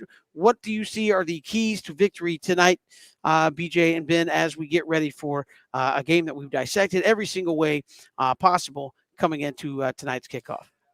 I think the start of the game is going to be really important. And I know visiting with Brooks Austin earlier in the show, great perspective, talking about, it's the finish. And of course, but I think there are so many emotions at play, so much psychology here that what we see early might set the tempo for what we're going to see throughout. And, the psychology, how does it manifest itself? I don't know. Alabama and Georgia just played, 5 weeks ago? Alabama won by 17 points. Is that something that, I'm not saying consciously, but is that something subconsciously that maybe is in the back of the mind of Georgia if you go out there and Bama gets off to a quick start and it's 13-3? What's up? I was going to say we had a comment, Thomas saying online, "Are Bama fans?" Well, of course you could come out and watch the game here. It's not like Are Bama fans welcome? That's what he says. Bama fans, yeah, of course. Actually, I saw one of the waitresses here at Coach Corner had on your Julio Jones. So you got a nice, even amongst the staff here at Coach Corner, a nice back and forth between the Bama and Georgia. Yeah, you got to come on out. Yeah, but I think that what you see early could have a significant ripple effect. Georgia, conversely, after a disappointing finish, if they come out and get a 10, 13, 14, 17-point lead early, maybe they handle it differently than they did when it happened in the SEC championship game. But if Alabama comes out and gets up, 13-3, I don't think that's where you want to be if you're Georgia. I think that puts you in a trying spot for a number of reasons, and maybe that's a continuation from some of the talking points about, well, Georgia's been great, but can they beat Alabama? Before I get into the X's and O's of what matters, Ben, I wonder how much that's at play, the confidence of both sides, and I think that's more important for Georgia. I think if the first few drives go Alabama's way, that's going to be a real test for Georgia mentally. I think for Georgia, at the end of the day, when you think about a team like Alabama, when you understand that you kind of showed them everything you could show them, it's going to come down to those individual matchups, and I'm talking about winning those matchups. Because BJ, I can't remember how many games Kevin Alabama has been down, and the thing about beating Alabama, you got to do what they do better than them, and I'm not talking about outplaying them. I'm talking about poise. When Alabama's down, they don't lose. They don't get away from what they do. Most teams, they down by 10, they stop running the football. Not Alabama, because Alabama knows, listen, man, this is a marathon, not a sprint. You don't win the game in the first quarter, second quarter. You win in the second half. So can Georgia maintain that same poise? Are they down by 10, BJ, or are they up by 10? And are you going to turn Stetson Bennett loose? Because the problem is, if you turn him loose, he can go out there and make more plays than he's making. And then and don't take the ball out of his hand in crunch time situations. Let him go out there and try to make some plays with his arms, because the running game has been good, not great. And that gives you a shot, because I do think when you got a team like Alabama, they've seen it all. They've done it all. Alabama is the best team at situational football. Alabama is the only team in the college football playoff era that benched their starter for a true freshman and still won the game. So I just think that if you are Georgia, listen, withstand the onslaught, stay poised, win your individual matchups. That give you a shot, because it's not like BJ and Kevin, like people kept saying Alabama played their best game, Georgia played their worst game as a championship game. Alabama just outplayed Georgia. Alabama did not play their best game. It just looked like that because we ain't seen Georgia look normal. If Alabama and Georgia play their best game, I would be very, very surprised to see who would come out on top, because that means that everybody's doing their job. If it's an ugly defensive game, I wouldn't be surprised. But I just think that from the best teams I've ever played against, they force something out of you. Alabama forces you to do things that you don't normally do, call plays you don't normally call, because you think you're finna just line up in front of them and say, let's just play rudimentary football. You're going to get ran off the field. Take some chances. I can live with losing if we emptied out the toolbox. If we emptied out every single thing we got and we lost, man, they were better than us. I get back in the locker room and I say, Coach, what is it? Oh, man, listen. I heard Ray Lewis say something to Deion Sanders when he was interviewing him. Deion Sanders was like, "Hey Ray, man, do you think you guys good enough to make it to the playoffs? Do you guys blame the coaches?" And Ray Lewis says, "I will never ever blame a coach for something the player controls. Players control the game. Coaches call the game. Sometimes Alabama had to overcome coaching. It's not that they got the greatest coordinators, BJ and Kevin. They got the greatest players. Because when Loxley was there, they was balling. When Lane Kiffin was there, they was balling. When Sarkisian was there, they was balling. So the product on the field is the same. Even the person that's in charge of the product changes. So I think today, come on, Lincoln. Come on, listen, Coach Lanning, I give him a lot of credit. He is now the head coach of Oregon, but he want to do it Coach Billy Napier way. I don't want to leave these guys because we still got finished business. That means a lot to those players, but you got to go out there and get it done. Got to go out there and be poised, and that should give you a shot. And I'm sure that can be scrutinized, 7 ways from Sunday if the defense doesn't play well. How much of the focus was over here, and but I think BJ, to me, the biggest key for Georgia is the confidence game. Again, as Brooks said, Alabama's going to stick you. They're going to punch you in the face. How do you respond to that? Because I think that's what you said is key. You get down 13-3. It's, I think, a little bit of here we go again comes there because, as I said, Georgia in this streak, BJ, the last 2 or 3 times they've played has been ahead and not won. They've been ahead multiple scores and not one. Bama's found a way. So if you go the shoe on the other foot and you're playing from behind against a team that's uberly confident, how does that play in? To me, for Georgia, it's the confidence game because that team wearing crimson, they're the most confident team in college football. And why? Because they've been there, done that, and their head coach says you came here for a reason, and it's to win games like this. So go out there and play well. We've coached you up. We got 728 analysts. We got former NFL guys as your offensive coordinator. We change coordinators every year. Guess what? We still win. Why? Because we're good and you're good. You expect, we as coaches are good and you're good. We expect you to go out and make plays. They are the most confident team in college football. And if you're Georgia, you got to match that confidence and you got to find a way. Not saying it's easy, but you got to find a way to crack theirs. Make Alabama nervous. Make them do some things that they don't want to do. And I'm sorry, up 10 don't usually do it because they're feeling like they're in that game. But I mean, Ben, shut down the run game because Nick Saban will look at it and say, "Fine, Georgia, you're dominant against the run." I saw the over/under for Robinson tonight, 70 yards. If Brian Robinson gets 70 yards and he's averaging 3 yards a carry, Nick Saban will look at that as a win. You have to respect us running the football, and we're chipping away, and then we're going to make a play. So it's just the unrelenting confidence at which Alabama plays with, Ben. And I know you've been in situations where you play a team like that, and they are hard to beat because they don't believe that you can beat them. And I think for Georgia, you have to go into this game believing you can. Yeah, and Kevin, you said a mouthful there when you talk about these coaches. It's all about philosophy. It's all about making sure that it takes a full year for your philosophy to really resonate with these players. And the only reason why your philosophy is going to work is when you're winning. Well, Kirby Smart check, Nick Saban check. People will say Kirby Smart knows everything about Nick Saban. Yeah, except by how to beat him. Because this is the thing. When you are the greatest never ever want to leave any doubt. People go, why did Nick Saban keep coaching? Because, man, I don't want to leave any doubt. Why does Tom Brady keep playing? I'm making that margin so big that you're not going to be able to catch me. And legacy is something that it takes a lifetime to build, So I think when you think about Kirby Smart's legacy, it's really, really nice. He's had some really, really great moments. But BJ and Kevin, every time Alabama loses, it's breaking news. They make sure everybody knows because it doesn't happen often. But the thing about football is, people look at it wrong. When you out there balling and everybody's celebrating with you, it's easy to do that. It's when, hey man, I watched Troy Fleming break his hand, go to the locker room, put some little, bandage it up, come back out there with one hand to keep playing. Because that dude, it means too much to me. You don't get but so many opportunities in this game to make a lasting impact, win or lose. And I think for the Georgia team, they get tired of hearing about 1980. They get tired of having one national championship anniversary team. I mean, good Lord, Alabama got so many. They inviting teams back every other year now. So I do think, Kevin, when you said, it comes down to philosophy, think about the legacy that could be built tonight if Georgia can start another leg. All right, 2022. That's when the jokes are going to be there no matter what happens tonight. But like I said, the great Herm Edwards said it, man. It's not how many fights you had. It's who you fought. Because it used to be you won a national championship, leave it alone. When they say, did you beat Alabama? Yeah.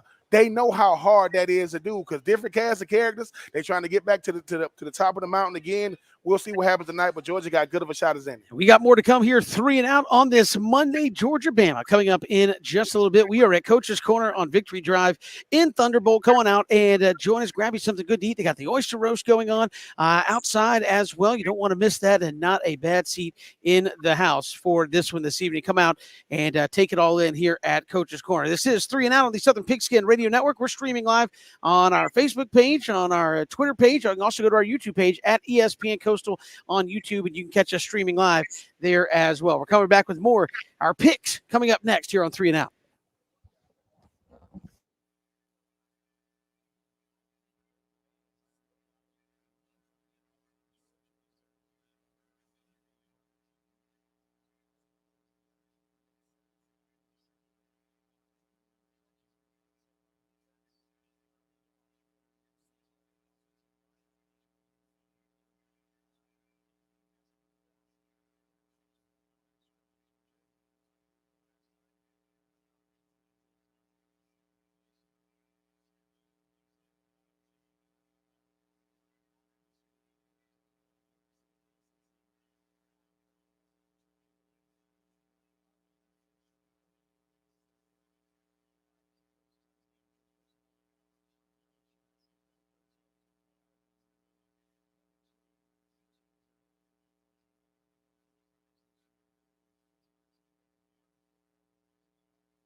The Pigskin Radio Network, Kevin, BJ, and Ben live at Coach's Corner on Victory Drive in Thunderbolt. Thanks for making us a part of your day. Coming out and join us here at Coach's, getting ready for the big college football national championship game this evening. No better spot to be, the Coach's Corner. They got the oyster roast going on outside. Already a number of fans outside getting their spot picked out for the ball game tonight, BJ and Ben. But we've come to time for we're going to give our picks here for tonight's ball game. Everybody trying to get their picks in to where this game is headed tonight. What say you? And I don't have a great sense for how the game's going to evolve. I've talked to a lot of people. Some have said high scoring. Kevin, I know you've mentioned the national champion throughout the college football playoff era has normally had to get into the 30s, if not the 40s, to win. I know talking with Cam, some others have said, hey, don't be surprised, low scoring. Look at these defenses. And you absolutely understand that. End of the day, I think the talent is very comparable. I think these are the two best teams in the country, and I think that distinction holds by a wide margin. We saw that in the semifinals. I've seen Alabama play Georgia on the big stage and win close. And because of that, I think I'm going to go with that until proven otherwise. The score I went with in my preview was Alabama 34, Georgia 30. I think it's a much closer game than we saw in Atlanta in the SEC championship game. I think both quarterbacks are going to play well. I think you're going to have big plays. End of the day, the margin sometimes between first and second is a play, a moment. That was certainly the case in the national championship game a couple of years back where Georgia didn't trail for a single second in regulation. Only time they trailed in the entire game was when Tua hit Devonta Smith for the iconic walk-off national championship. So I think Georgia's, of course, capable of winning. I think Georgia can win. Every poll I've seen, I know we had a poll up on ESPN Coastal, was close to 50-50. We had a poll up on Southern Pigskin, was close to 50-50. That's kind of the way I feel. I think it could go either way. But given that I've seen Alabama do it,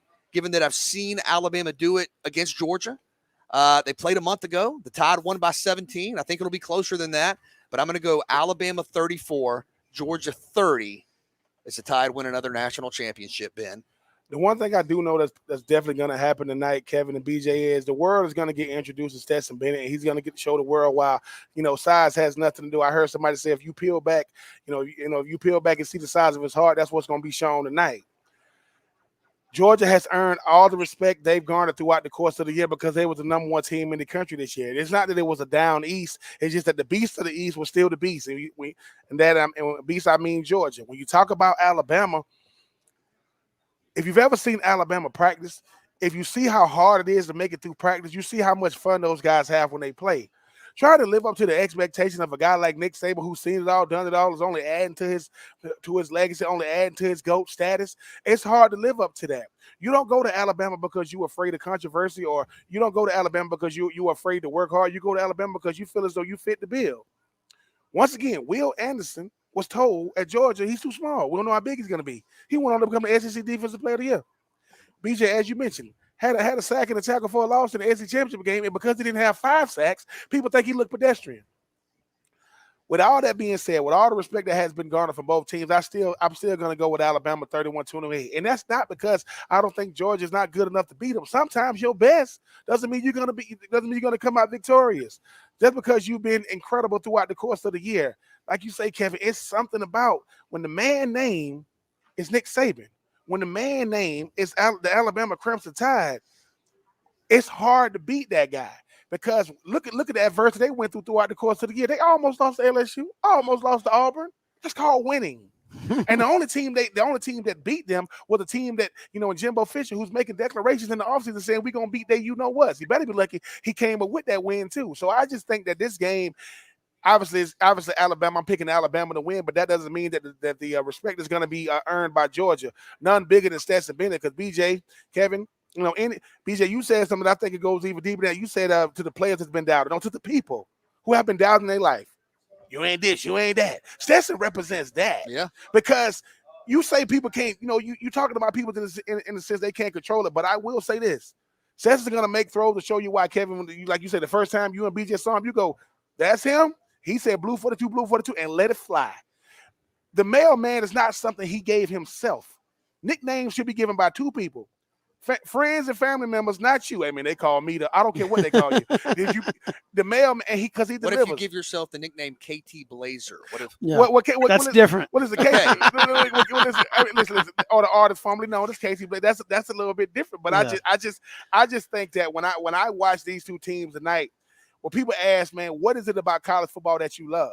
You're going to see it on display tonight. What is it about, quote, SEC football that makes it what it is? You're going to see it tonight. That's taking nothing away from other conferences. I just think that when it comes down to it, Kevin, you don't do certain things in life, and one of them, you do not bet against Nick Saban, or you're going to lose your money. Yeah, I mean, I look at this thing tonight, and BJ, it's Georgia's the favorite, right? The betting favorite. They're given a couple of points here. I look at it and say this is a great chance for Georgia to win. But something you said, BJ, Georgia's had other great chances to win, and they didn't do it. We came into this season, SEC media days, at least the virtual kind and all that was happening. We had a number of people on. They said, fellas, if you're going to beat Alabama, this might be the year to do it. They got some questions on the offensive line at some spots. Defensively, they may not be that prototypical Bama defense. Ooh. Bryce Young. Oh, this is what was I know. being, this is what but now when you look, this back is what on was it, being said. You know, Bryce Young is a young quarterback going to have to fill in for Mac Jones, and here we are on January the 10th, and they're 13-1 on what was considered to be a not great football team. 13-1. And all those questions, Ultimate, you have the best offensive player in the country, maybe right. the best defensive player. And so in the for that, I kind of go with Ben. I have Alabama 28-21 over Georgia, and it's simply because of the guy wearing the pleated khakis, Nick Saban. That's it. Yeah. And again, you could talk about, well, what about the players in this matchup? Yeah, it looks pretty good. But Ben, you hate this word, but it's so true. The intangible of having Nick Saban as your coach can't be understated. It doesn't mean he can't be beat. Doesn't mean that Georgia won't beat him tonight. But that man knows how to get his team ready for football. Going into the SEC championship game, oh, man, I don't know if Alabama's going to be able to block. Their line's beaten up, banged up a little bit. They're going to have all kinds of trouble with this Georgia front. That offensive line is not your prototypical Bama offensive line. 0 sacks. Held Georgia. They have an innate ability to rise to the occasion. And again, you see that with certain franchises. The New York Yankees in the 90s, were they the best team every single year? No, but in the big moment, home run, win the game, it's uncanny. And you're like, well, how does that happen? Just big-time franchises have that flair for the dramatic. Michael Jordan with the Bulls. They believed they were going to win, and it seemingly came down. Sometimes it was MJ hitting the shot. Other times it was John Paxson. Why? Because they all believed MJ's going to get us there, and he's raised our ability to play, and there was no doubt what they were going to do. I think Nick Saban's got that. Kirby Smart plays with confidence, but in the back of your mind, Ben, you haven't done it yet, right? And you have to get over that hump. And I think if Alabama gets up early, there's a little bit of that doubt of here we go again, got to get it done. And I think Nick Saban is the intangible, and that, again, I'm not betting anymore. I said it once before. I'm not betting anymore against Tom Brady in the Super Bowl. If I'm wrong, I'm wrong. I'm not betting against Nick Saban in the national championship. If I'm wrong, I'm wrong. I'll be on the show tomorrow. Guys, I was wrong. Congratulations, Georgia. First championship since 1980. But I'm not doing it. Not betting against Nick Saban right now in a national championship game. So give me Bama over Georgia. At the end of the day, I think that's what it comes down to. And I agree with you. You can kind of surmise a 3-hour show in one sentence. With Nick Saban, until you see it, that's kind of the direction you got to lean. I know a lot of people might be saying, hey, everybody on the show is going Alabama. No, Cam. Yeah. Cam went Georgia. PJ, I don't know which if you guys made picks earlier today on second down, PJ. So we'll see. I think we all agree, though, it's going to be down to the wire. It's going to be close. Yeah, fantastic football game. We'll come back. We've got more to come here. 3 and Out from Coach's Corner on Victory Drive in Thunderbolt. Come see us. We're all across the Southern Pigskin Radio Network.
Good to have you back here on 3 and Out. Kevin, BJ, and Ben coming to you from Coach's Corner on Victory Drive and Thunderbolt. Great crowd assembling here as we get ready for college football's ultimate night with Alabama and Georgia. Coming out to Coach's Corner, grab me something good to eat.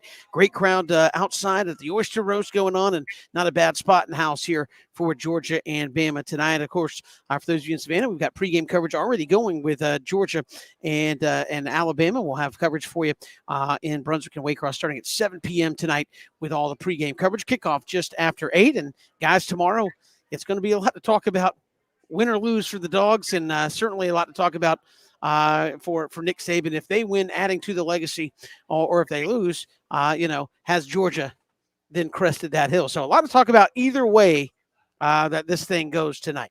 So many storylines. I mean, just where do you start? Teacher versus student, the quarterbacks, the story of Stetson Bennett, the battle at the line of scrimmage. I think regardless of what happens tonight, it's fair to expect Georgia to be here for a while. And I don't necessarily mean that every year you're going to be playing for the national championship, but I think Georgia has established itself as a program where this is the expectation. Everything affirms that. The coaching, the talent development, the recruiting, the resources, the infrastructure. Alabama expects to be here every year. So does Georgia. And I don't think the Bulldogs are going away. This is a program, of course, after the game tonight, you're going to have everybody's way too early preseason top 25 for 2022. Georgia's going to be right there. But seize the moment. Pressure's a privilege. You've earned this. It's Alabama. In some ways, I think that's who you want it to be. Would you feel a little more comfortable if you were playing Cincinnati tonight? Yeah. Probably. But in some ways, it might not mean quite as much. This is Alabama. This is Kirby Smart versus Nick Saban. This is the modern standard in college football. This is the program that defines the sport right now. The game is there for the taking. Go out and get it done. This comes down to who we are versus what we do. I believe this is who Georgia is, but I believe when it comes to championships, this is what Alabama does. This is what they do, right? And this is what we expect. The one thing that Alabama has done that Georgia still has yet to do, Kevin and BJ, is earn the benefit of the doubt. That's why it's hard to go against Alabama, right? They've been beaten. It just don't happen that often. Georgia, if you are who you say you are, you got to go up there. You got to go out tonight and update your resume. That's what the best teams do. But to be a great team, you got to beat the greatest team there is right now in college football. You get your shot come tonight at 8 o'clock. Absolutely. And again, Georgia and Alabama for the title. Again, storylines regardless how this thing turns out. But what a party it will be. I would imagine it'll be a slow work day in the state of Georgia if the Dogs. You think that it takes a little longer at going out and about? Might be less people at work tomorrow to deal with you if Georgia wins. A lot of people saying, maybe I'll be in after lunch. A little later. Yeah. Don't be surprised if you get a few text messages there, boss. Saying, yeah. I'll be in about 12:45. I might be a little bit later today than normal, depending on how this thing turns out. So enjoy the game coming out to Coach's Corner here on Victory Drive in Thunderbolt. Not a bad seat in the house. They got the Oyster Roast going on. A lot of folks piling in, getting ready for a big night here in Indianapolis, where Georgia and Alabama are going to play it off one more time for all the marbles. We'll talk about it either way it goes tomorrow, 3 o'clock, 3 and Out. We'll see you then all across the Southern Pigskin Radio Network, streaming live, ESPNCoastal.com, live on Facebook, Twitter, and YouTube as well. Enjoy the game, and we'll see you tomorrow here on 3 and Out.